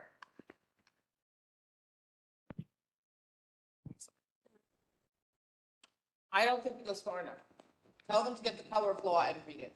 Yes, I agree. read it. Yeah, we, Before, and we don't need to have it again. If they would read The Color of Law, a terrific book that would be a really great way to bolster this. I read it after the last time. The And color you of think law. that information is included in this nomination? I Because I don't. Bibliography. The color law said that because the federal government had a rule that housing for blacks could only be built in a neighborhood of blacks, housing for whites could only be built in a neighborhood of whites, and housing that was integrated could only be built in a neighborhood that was integrated. So as a result, if they built housing for whites in a white neighborhood and there were black people in that neighborhood, they would move to the black neighborhood. Likewise, if it was built in a neighborhood where black people lived and white people lived there, they would move to white neighborhood. And therefore, yeah, that's exactly what's being just, Kath, please. I was just trying to finish the thought. It reinforced segregation of neighborhoods. That's Right. what that book talked about. Yes, It and that's the ended up kind of being information and context that should be included in this form and anything we see about public housing moving forward. Especially if you're telling us that this is the first of many to come, and we've already shared this scholarship, and there's a team of people working on revising previous housing authority nominations in light of that scholarship. That information should be making it into nominations such as this and any that we see in the future. And it's not enough to mention it in one sentence. It's completely overblown by all the architectural terminology, all that, and we have to have better social history in these nomination forms. Carol, do you agree or did you? No, I absolutely agree. And I have a comment that's completely different that's actually moving on to something else one might talk about here. And I wanted to build on, I thought, a fascinating presentation that you gave in terms of the architecture and so on. It was very interesting to me that Whittlesey and Conklin, when they were first hired by the client, worked very much with the community. And one thing that wasn't presented is that William J. Conklin, the architect, the partner in that firm, worked very closely with Reverend Eddie, as Kath noted, as she went along. However, the Housing Authority selected Lescaz instead of Whittlesey and Conklin because Lescaz had been a client. Well, you had them as a client, the Housing Authority, in many examples of his history. He was practiced. And I happen to know Bill Conklin. I feel like I'm amplifying the kind of spirit that Wint so often brings to these discussions. I worked with Bill Conklin on a committee called the Historic City Committee in 1989, where there was discussion about changing the local landmarks law in New York City. And it was a committee that bolstered the argument about not changing the landmarks law. And Bill Conklin, in the description, in the nomination, continued to talk with Reverend Eddie and really continued to talk to the community even after such time as Lescaz had been chosen. You said that, and I think it's so fascinating. And so he did influence the because it is, in fact, amplifying for me my own personal understanding of the history of working with Bill Conklin when I did, because he was indeed that kind of guy who stuck to his own guns and did what he thought it was the right thing, regardless of the consensus of any who may have been reached around him. And I therefore just add that to the record. Thank you. Thank you. Thank you, Carol. I just want to show you that Willsey and Conklin did that one up there, the White Houses. And I can't remember who did the Wilson ones. off the top of my head. So they had just worked, they had worked with him, and I don't know specifically what the problem was, but for some reason they chose Lascaux, but Conklin didn't let them off the hook. He kept pushing them, almost continuing to work to get the design that he wanted, which was this one. And, you know, he wanted 6-story buildings, NYS wanted 8-story buildings. And that's what they got, 8, 11, and 13 or something. He got the landscape, I believe this is it here. 7, 9, 11, so he did get the landscape courtyard. I think he reduced the amount of buildings, you know, or increased the amount of lot that was vacant. The other couldn't be done because of the money. They couldn't do the whole program, which would have been fabulous because of some of it fell outside the designated urban renewal area. So I guess my interpretation was that it didn't work. They're working with the local community, although the local community pushed as hard as they could. Anyway. Daniel?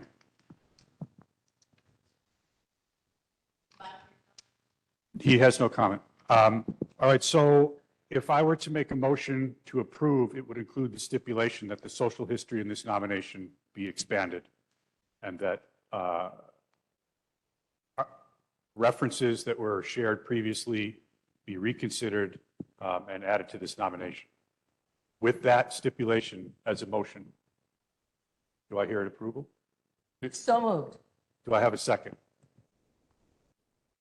Erica, all in favor? Any abstained or opposed?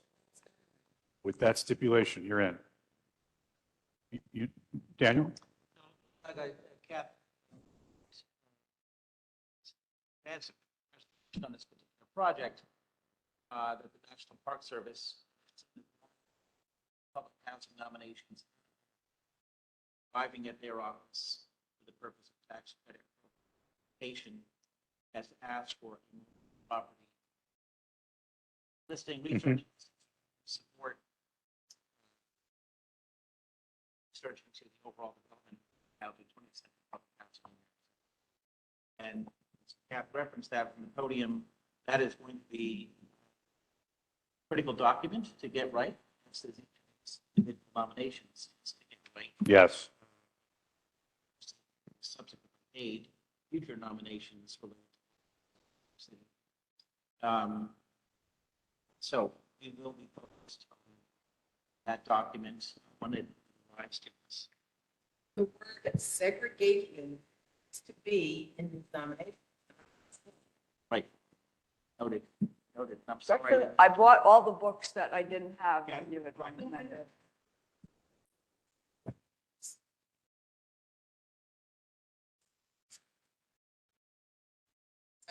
That's my son. Not this one. Principles. They are disgusting places. They disgusting. I think, you know, it's different. We talk about housing.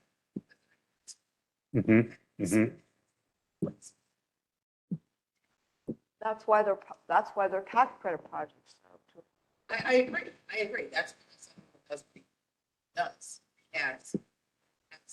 But these projects to not be so propaganda. And was to provide good housing.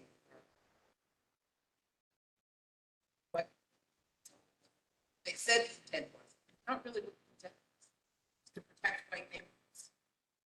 Agreed. So, and I appreciate that you have brought this, emphatically brought this to the board's attention. Sorry, perhaps we don't I feel that, I'm sorry that I've had to thank Carol for bringing this up. This is the nomination. That's actually Yeah.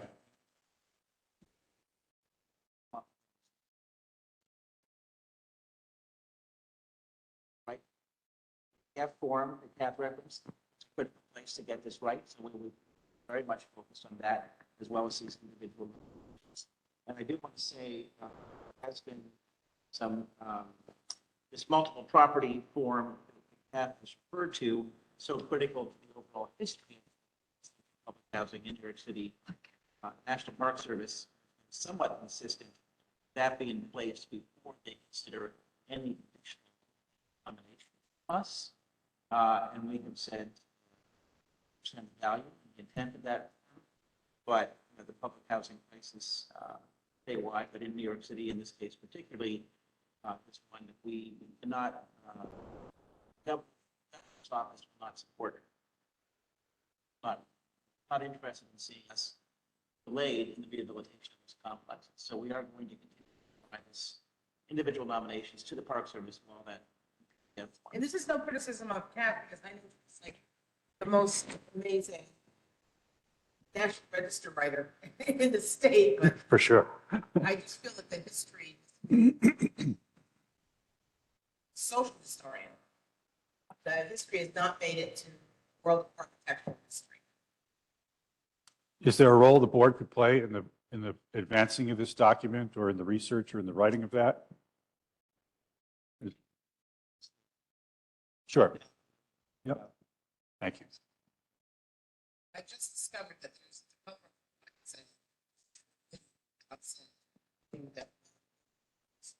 Fantastic.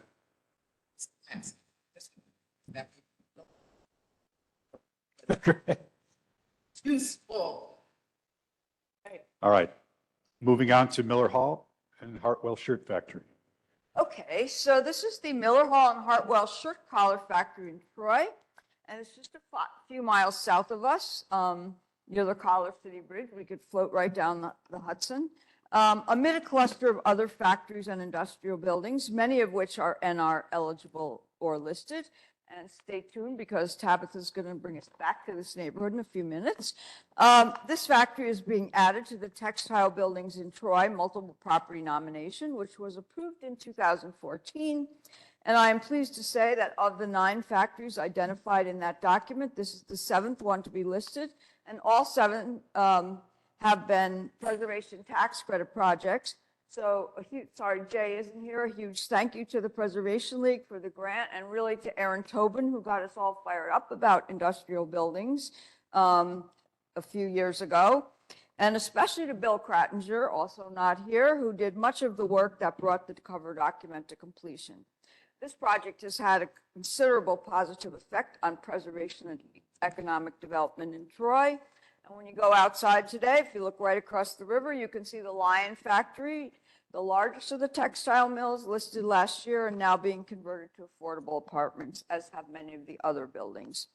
This nomination includes 2 buildings, and they are directly across the street from each other. I skewed the images a bit so that you could see that here. The building on the right is the Miller Hall and Hartwell Factory itself. It's on the west side of the street, and the one on the left on the east side of the street is its associated box factory. The complex is significant under criterion A in the area of industry for its association with Troy's collar and cuff industry in the period 1880 to 1943. The factory was constructed by Justice Miller, who engaged in a series of partnerships at other locations before constructing the south half, the left side of the building, in 1880. The new building became Miller Hall and Hartwell in 1884 and went on to become one of the biggest producers of shirt collars and cuffs in the city, selling its products in every state.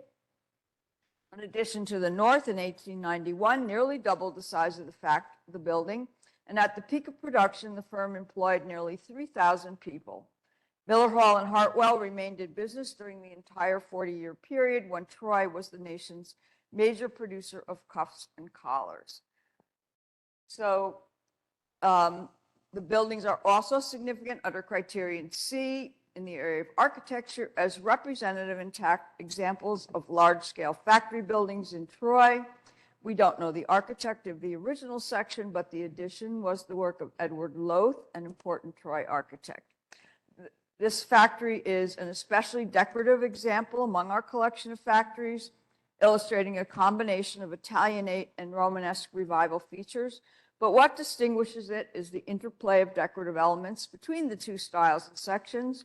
They have similar forms, materials, massing, and rhythms, but they display variety in their use of arched and square openings, diverse execution of features like corbels and pilasters, and they have separate but complementary cornices. Both sections illustrate typical mill construction with load-bearing brick walls, heavy timber framing, and plank floors. The factory has been reused as office space for quite a while, and the lower floors have exposed posts and beams. The upper floors, those features survive, but they tend to be hidden. The box factory, added in 1915, is similarly constructed and is wonderfully intact on both the exterior and both floors of the interior. The existence of an intact box factory provides more complete documentation of how this factory functioned, and it's a rare surviving ancillary building from Troy's textile industry.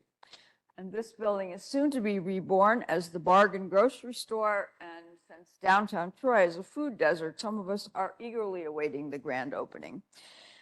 Together, these two buildings provide salient links to one of Troy's most important industries while individually documenting one of its most productive components. I think we might have Preservation Studios on the line. Does Derek or Katie want to say anything? Again, I guess they're satisfied. Any questions from the board?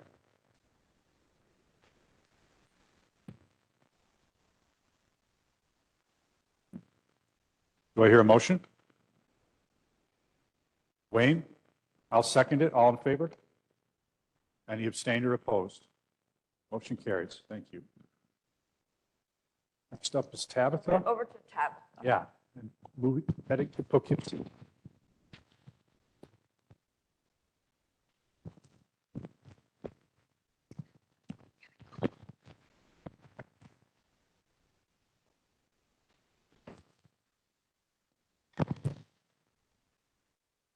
Where we are on the clock right now, I think we're going to call a lunch break at this point. We'll go on the tour and we'll finish the nominations after the tour when we come back for that and for the deputy commissioner's report and new business. All right, so it's 20 after 12. We'll take 30 minutes for lunch.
It is.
Yeah, it seems like we should get a.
Hello.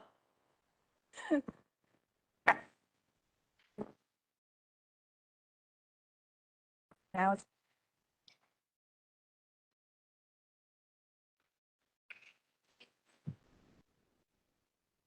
I might have to tell her.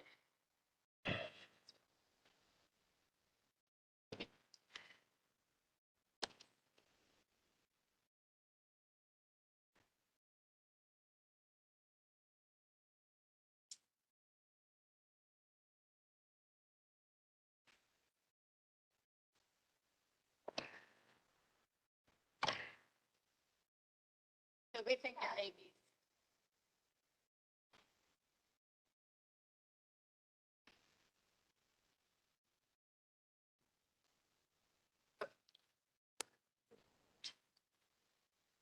Here. Yep. Nope. No, no, no. Here. That's- Yep, I got him. Right. Yep, I got him.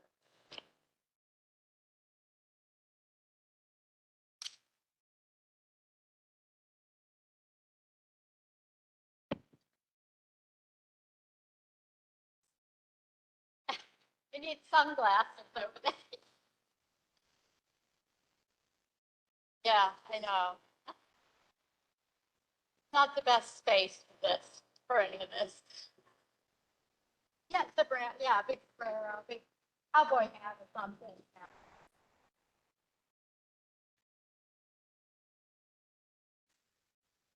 I,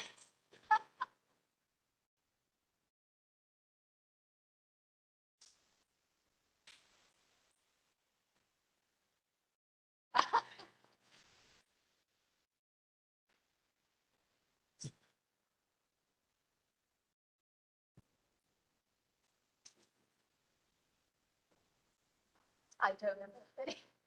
Come here.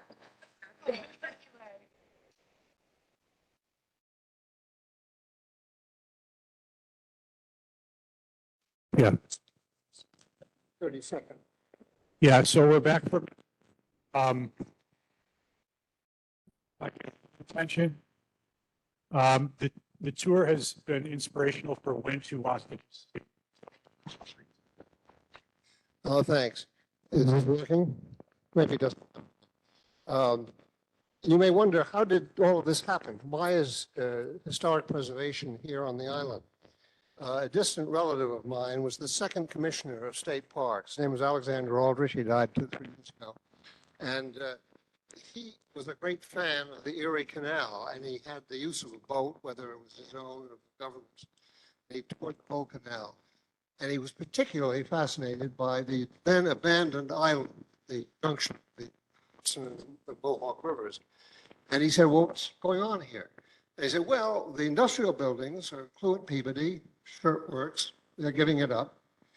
And there are lots of problems. They're deteriorated and they're contaminated and so forth. And then the rest of it is sort of wilderness. They said, well, why shouldn't it be a state park? And why shouldn't a function of our agency, which is in need of a place to work, take over these buildings? They said, oh, well, I mean, there'd be no end of costs and problems in doing that. I mean, there's industrial buildings. And he said, let it happen. And they had to work with the budget division and the legislature and so forth. But it did. It took a long time. They put good people in charge here. And the process is still continuing. The Bleachery, which is the big closed building here, is now stable, right? But not actively used, but it will be someday. So this was a success, and it was the imagination of one person who was in a boat passing by and said, well, why not? Thank you. Thank you, Win. Yep, testing.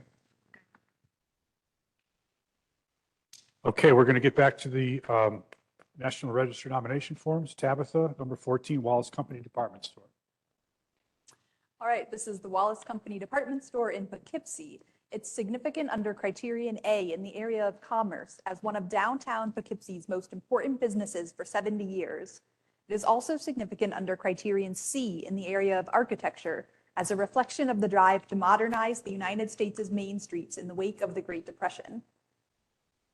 The building today is two adjoined buildings built at different times, as well as an addition. The Main Street portion is the earliest, constructed in 1875 for a different retail establishment. In 1939, this building was connected to a building on Catherine Street that had been built in 1896. A rear addition to the Main Street portion was constructed in 1946 and expanded with an additional 2 stories in 1955. The part next door to the right there of the Catherine Street building is now gone, so the present building has a T shape. Here's the front of the Main Street portion and the front of the Catherine Street portion. The Main Street building was purchased in 1909 by the Wallace Company, a subsidiary of regional department store chain Forbes and Wallace. They updated the interior to serve their needs, and the current interior finishes date from this time. With the nearby Lucky Platt and Company store, the Wallace store became one of Poughkeepsie's 2 shopping giants, serving as an anchor to draw shoppers downtown. During the Great Depression, one strategy to spur economic activity was a national Modernize Main Street program that encouraged business owners to update their storefronts using modern materials. The design principles that arose from this campaign included maximizing display window space and streamlining and simplifying facades. The Wallace store exemplifies this type of transformation. On the left is the pre-modernization appearance, and on the right, the architect's rendering of the updated look. The remodeling of the facade was completed in 1941, with the installation of planar limestone panels transforming it into a continuous, minimally ornamented surface that served as a signboard.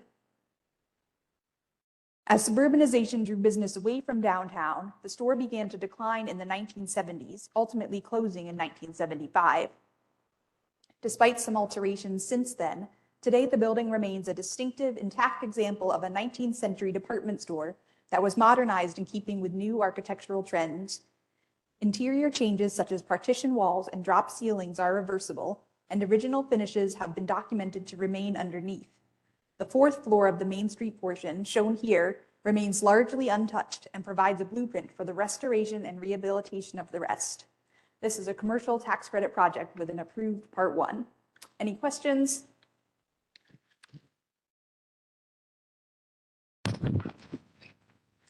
Questions about the Wallace Company Department Store from the board? Do I hear a motion? Wint has first, second.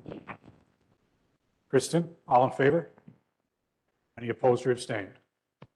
Motion carries. I think almost every single agenda the last several meetings has included at least one project in Poughkeepsie. And I think Poughkeepsie has been a bit slow to come to the historic tax credit program. But we're really seeing an uptick, and it's nice to see Mid-Hudson community start to take advantage of it. So I'm just always pleased to see the city and its property owners and developers begin to figure out what this agency has to offer in terms of historic resource. Excellent. Thank you. Input Gipsy needs it was went to Aldrich's comment.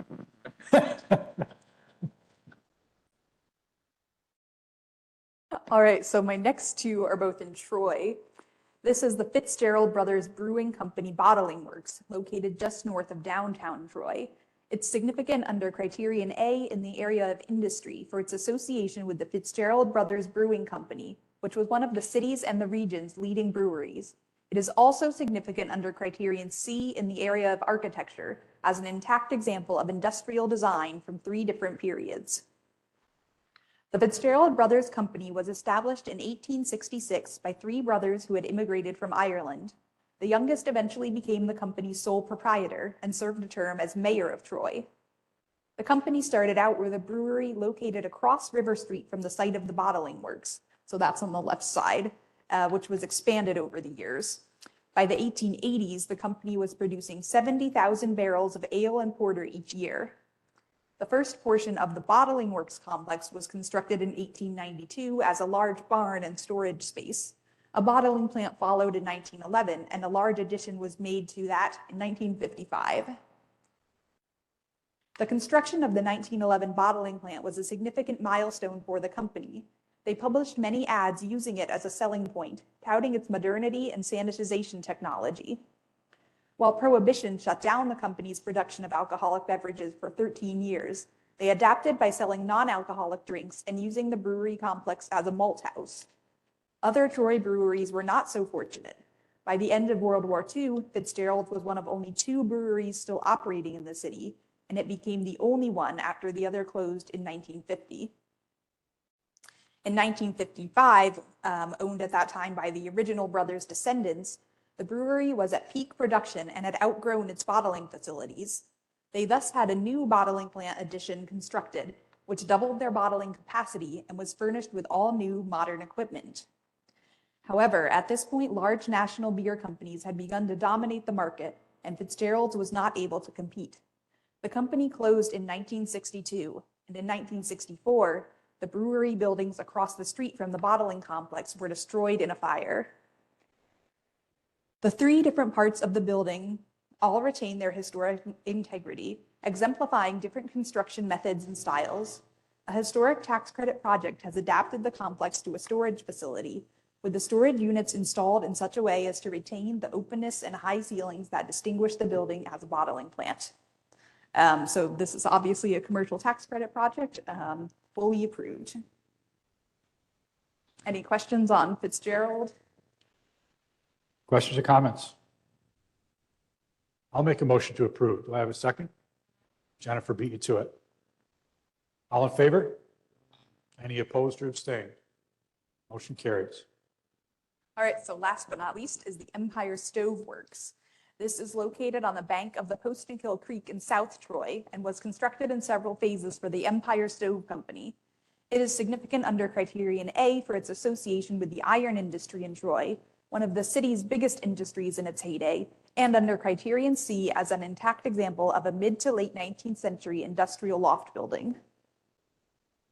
The earliest portion of the building was constructed in 1845 as the company's machine shop, in conjunction with a foundry built across the street at the same time. In 1856, a large addition was built onto the machine shop, and 2 more additions were made in 1865 and about 1883, turning the building into one large rectangular block. The company was founded in 1841 by Anson Atwood, who held multiple patents for stove designs.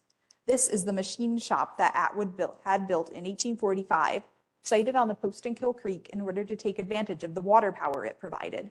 There was once a dam across the creek here. The company expanded over the years and is said to have been the 2nd largest stove works in Troy. This is the 1856 addition, built between the machine shop and 2nd Street with Italianate-style detailing. Its size and level of ornamentation speak to the company's growth and success during this era. It housed the company office as well as additional manufacturing space. At its peak in the 1870s, the company employed upwards of 300 workers and produced 15,000 stoves annually. The stoves were popular and award-winning, earning first place in multiple exhibitions. However, the company began to decline in the 1890s after the deaths of Sweat, Perry, and Quimby, the longest-term owners, and it closed shortly afterward. In 1903, the complex was purchased by a smaller Troy stove company, but they moved out in 1914, bringing an end to stove manufacturing at the site.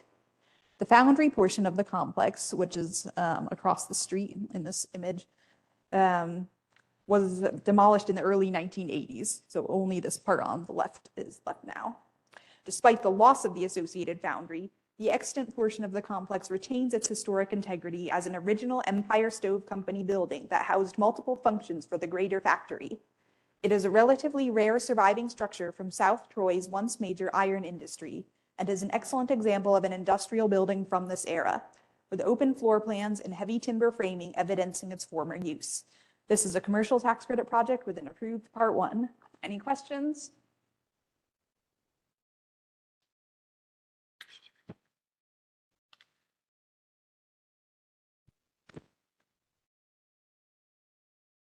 Wint moved it, and a second.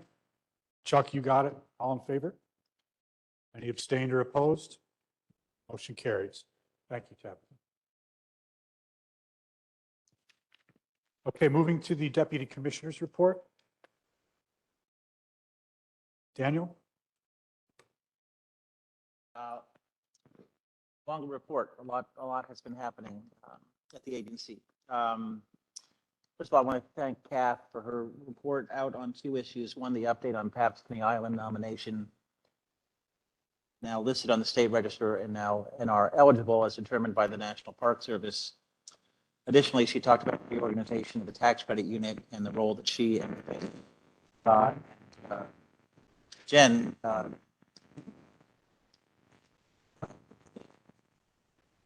I think that will lead to some significant efficiency.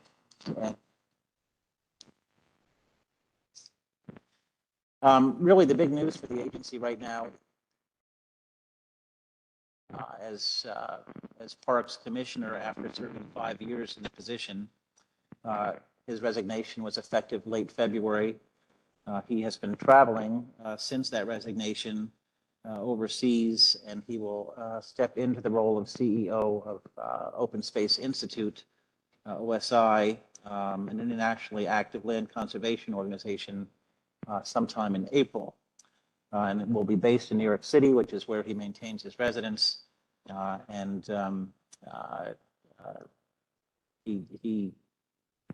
had a, we appreciated the chance to say goodbye to him here at Peebles. And he had several, his schedule in February included the chance to sort of travel the state, visit several regions, say goodbye to key staff in regions across the state. And I'll get back to that. So Randy Simons, who has been serving as Chief of Staff for the agency, was named by the governor as acting commissioner.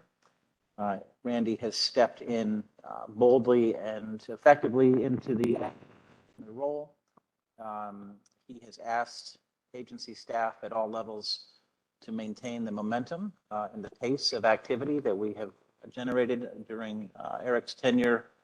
And he has very specifically asked us not to treat this period of time as a holding period for the agency. Full steam ahead.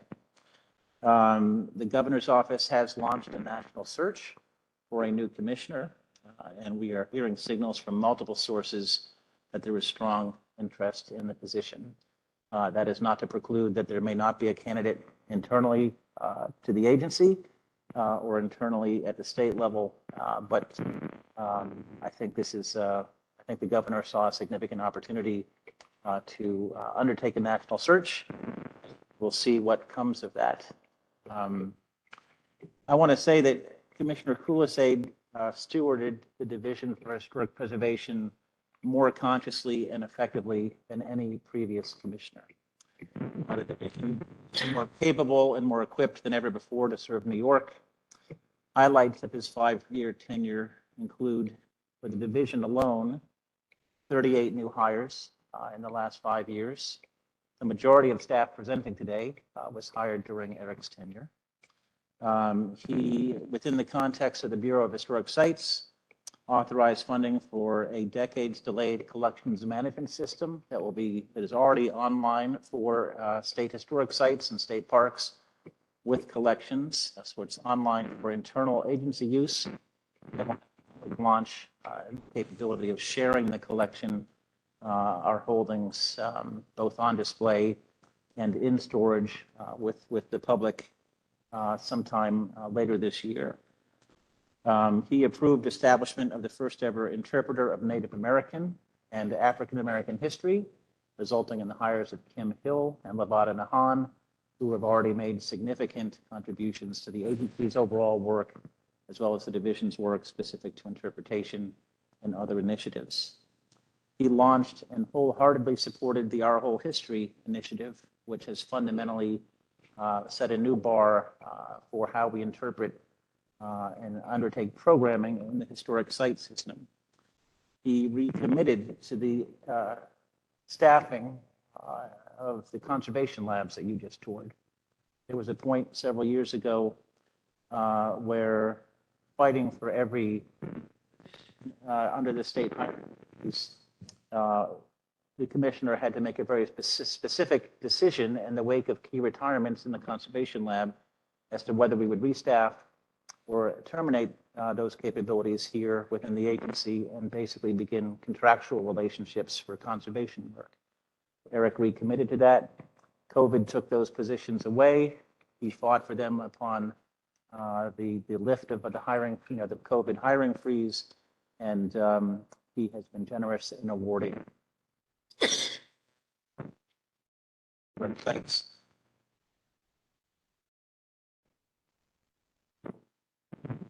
Probably during your tour are new to the agency within 2 years and bring remarkable energy, and expertise with them. So we're happy to see that reinvestment in the conservation labs.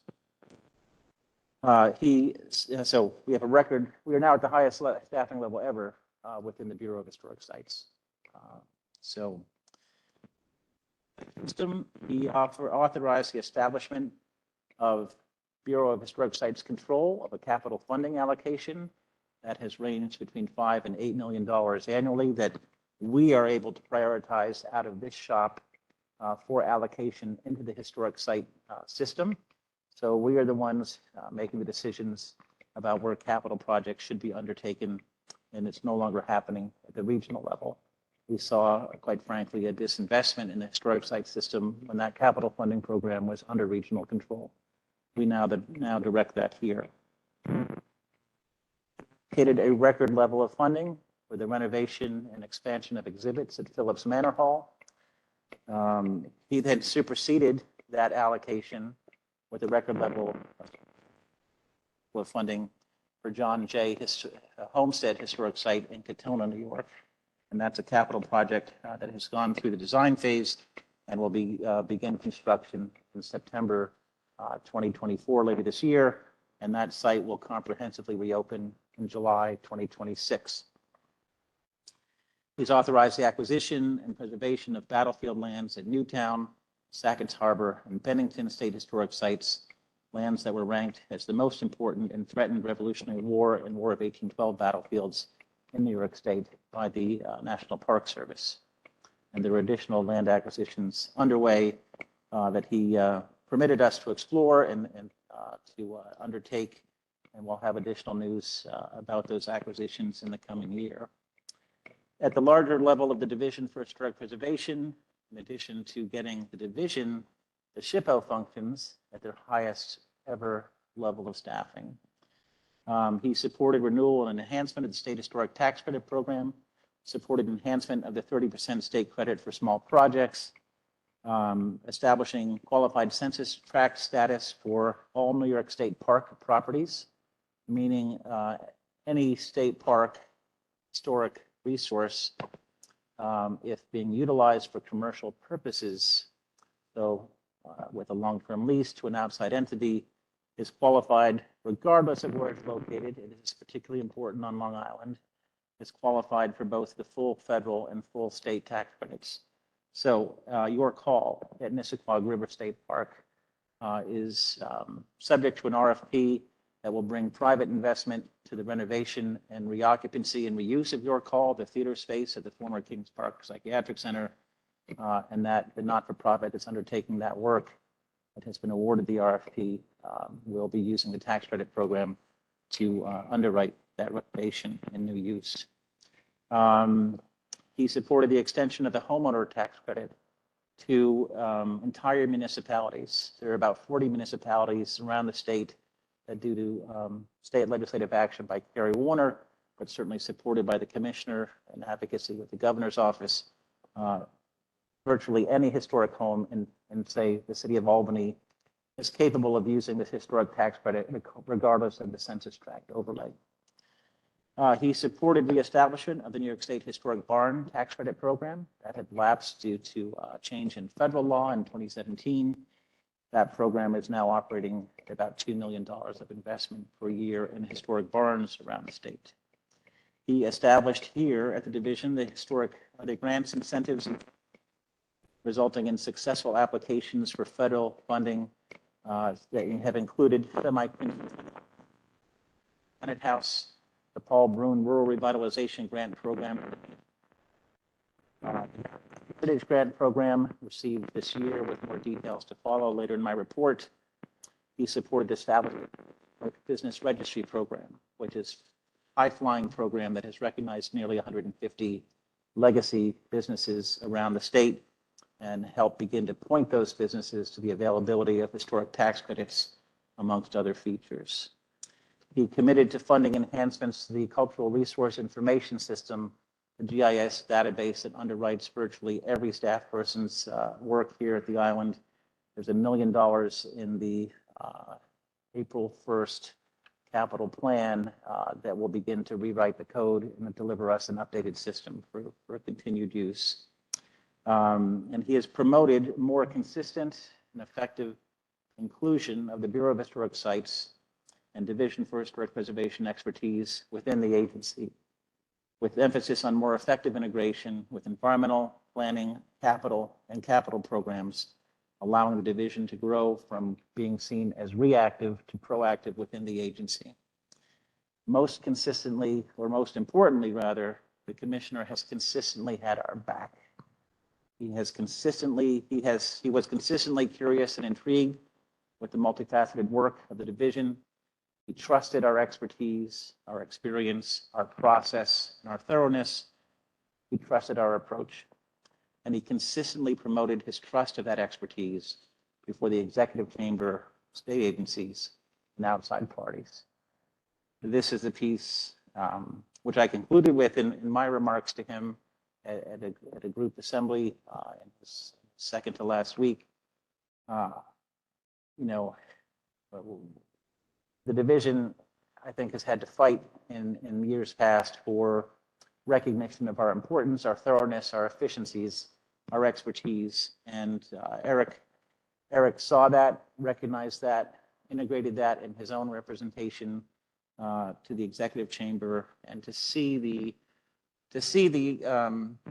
that trust extended and promoted and pushed, such that a conversation with the chamber would begin not with, oh goodness, I see your concerns, let me run and check with the Division for Historic Preservation what's up with this project review, to our staff does good work, I'm sure there's an explanation for this, let me get you the details.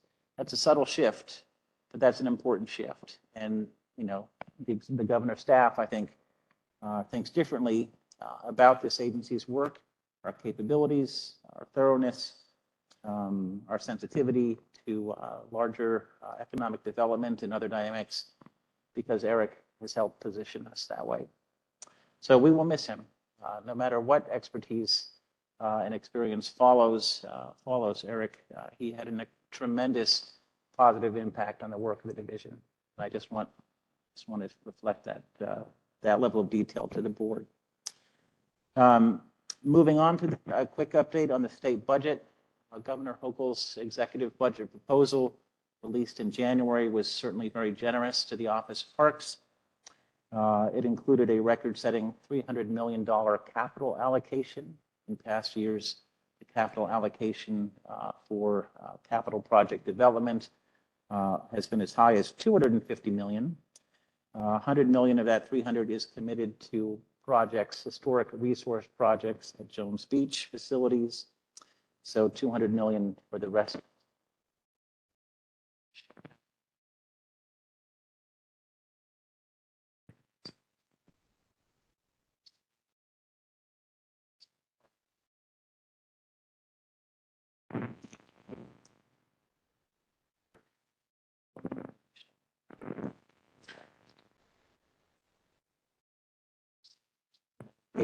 Coming on additional staff, hiring cap has been nearly 80 overall, and we have a strong operational budget. It was in the executive budget. Details, Senate Assembly One House bills, which were released about a week and a half ago. We'll get through them. There's some modest adjustments here and there, but they are quite supportive of this level of funding and support for the overall Parks Agency. Ken McInerney and I were in Washington, D.C. last week for 4 days to advocate for a number of historic preservation issues, funding and legislative priorities that would impact the work of the division. We were joined by State Review Board member J.D. Lorenzo, president of the Preservation League of New York State, and Andrea Goldwyn, the New York Landmarks Conservancy. Andrea has been a consistent participant in the DC lobby days, and it's great to have someone who, given her knowledge of our state programs, but her knowledge of the Conservancy's work and general knowledge of preservation issues in New York City, it's very helpful to have Andrea on our downstate meetings with New York City area congressional members. So because of some of the chaos in Washington, D.C., just last week, we received our federal fiscal year 23-24 funding numbers. SHPOs nationally have been funded, level funded at $61.5 million, effectively in a budget that's 6 months old. Due to a change, we discussed this in past meetings, due to a change in the federal funding formula for state preservation offices, level funding essentially means about $160,000 loss to our office based on funding awarded in previous years. The state has covered that. That has not, we didn't say this in Washington, but we have not, that effectively represents 2 staff people that we could be funding out of a federal allocation that we cannot currently do. The state overmatches the $1.6 million that the federal government provides for our SHPO operations. And obviously we have, our hiring has continued at a pretty frantic pace, but we would certainly welcome a restoration of that $160,000. The formula is not going to change. So what gets us to, what compensates for the change in formula is if the annual allocation to state preservation offices were increased from 61.5 to $70 million annually, we would be made whole here in New York, and the Western states that fought for the formula change would continue to see an increase that they rightfully deserve, I would say. So that $70 million is what the National Council of State Preservation Officers is asking for this year. And that's part of a $225 million historic preservation fund allocation that would cover $70 million for us, $30 million for TIPOs around the nation, tribal preservation offices, and then the range of grant programs, Semi-Quinn, Paul Broun, Save America's Treasures. There's a host of grant programs that have now been packed into the Historic Preservation Fund that effectively would maintain level funding with a $225 million annual allocation. The Historic Preservation Fund is currently on, the primary funding source for all this work is under a year-to-year reauthorization.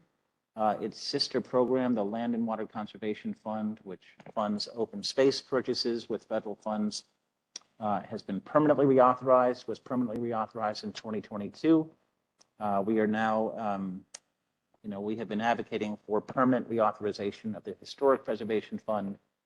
However, in this political climate and budget climate, the push right now is for a 10-year reauthorization. So we get out of the annual reauthorization cycle, we get to 10 years and then have some room to begin maneuvering and advocating for permanent reauthorization. So that was one of the asks, sign on to legislation for a 10-year reauthorization.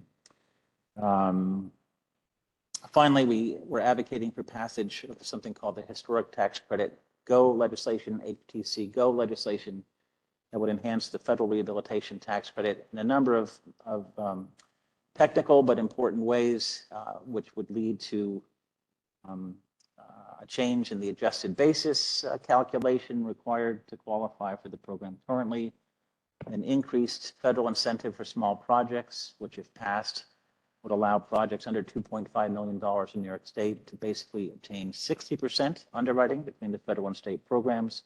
That will be a game changer, further game changer for 2 to 3 story buildings across the state, Main Street type buildings.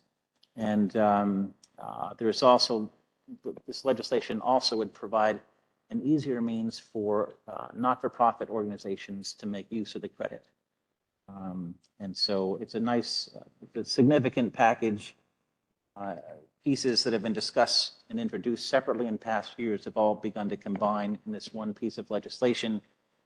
Next year, next session, there will have to be some significant attention paid to the federal tax code because of the expiration of many of the 2017 tax code incentives. I think the push this year is to get people on this legislation as co-sponsors in order to position it for, put it in higher profile in 2025. So we're not necessarily expecting that to pass, but we would like the New York State delegation to indicate their support so that it is part of the discussion next year. As you heard earlier, as you heard at meetings last year, we had applied for federal maritime heritage grant, subgrant award. The National Park Service had previously administered the Maritime Heritage Grant Program out of their central office. New York State projects were consistently awarded funding and proved very competitive when it was a centrally administered program. Last year, the National Park Service changed the administrative rules for this program, and now SHPOs have to compete for the award to make subgrants, for the right to make subgrants within their states. We applied this new grants unit that I referenced earlier as one of Eric's commitments to the division, one of the changes he made and allowed here. They applied for that funding. We sought $975,000, the maximum award. We received more money than any other state, but that amount was only $294,000. So mazel tov, right? The staff, working with Kathy Howe, Molly Donahue, Tina Vagvolgi, put together, designed a very sound application process. We put out a pre-application notice. That pre-application notice yielded 53 expressions of interest, totaling $23 million in asks. We have $294,000 to award. But how useful, to me, how very useful for the first time ever to have a number. What's the need? What does the need look like? And I suspect that need is actually under reports because I think people they knew how much we had been awarded. They're trying to calculate what they might get from a program that's going to be oversubscribed. So people might have been holding back. Certain projects might not have come forward, or the full value of an overall rehabilitation or interpretive plan might not have come forward. Nonetheless, $23 million in need is a number I can start shop around. Is there potential interest in establishing a complementary stateside program? New York State has 6 coasts. It has the Atlantic coast, it has Long Island Sound, it has the St. Lawrence Seaway, it has the Great Lakes, That's Hudson River, and that's the Erie Canal line. There are a ton of maritime resources and maritime heritage-focused not-for-profits and interest. And I'm very keen on testing the waters, not to make a pun, testing the waters on a potential stateside grant program. We intend to apply annually, or when funding is available from the feds, we will apply for federal funding. We may not see a consistent award. We may not see a consistent amount awarded.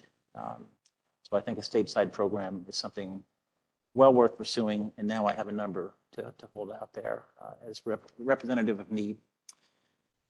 Two more items. The statewide preservation conference is coming up in April. There's material at each of your desks that Kathy has put out.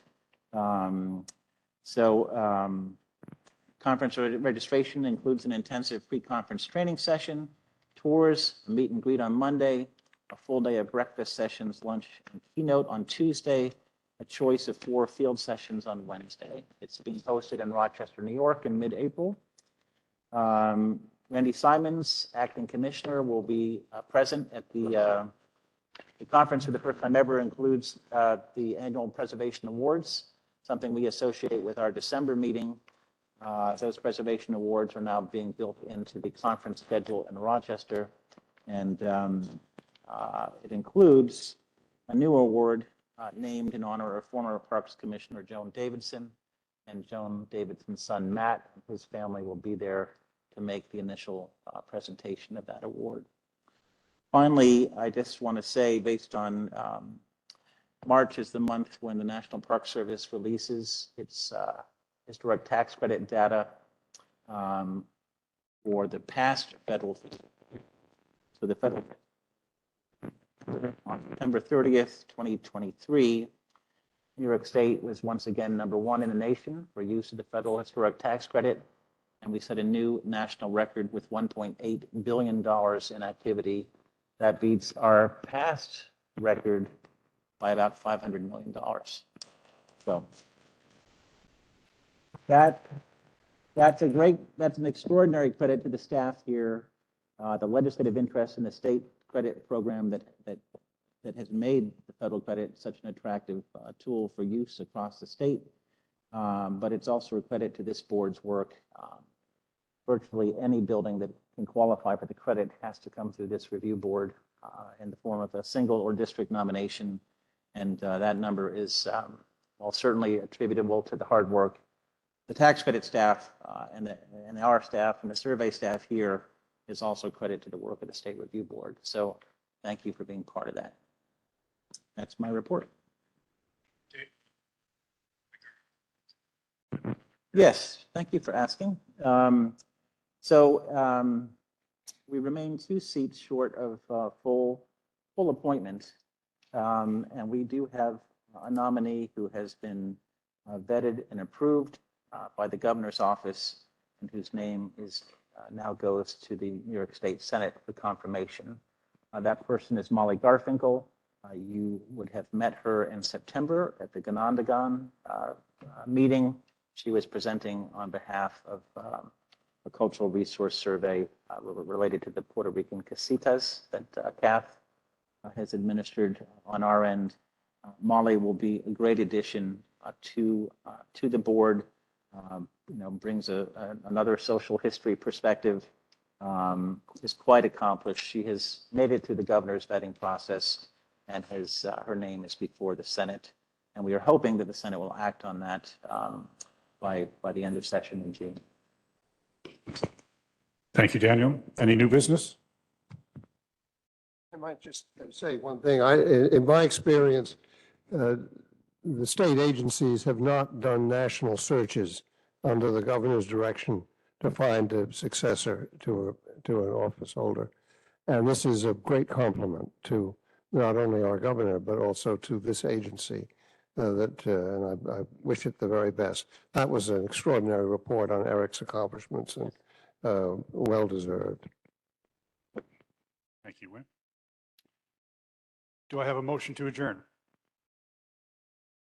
Erica, seconded by Jennifer. All in favor? Thank you.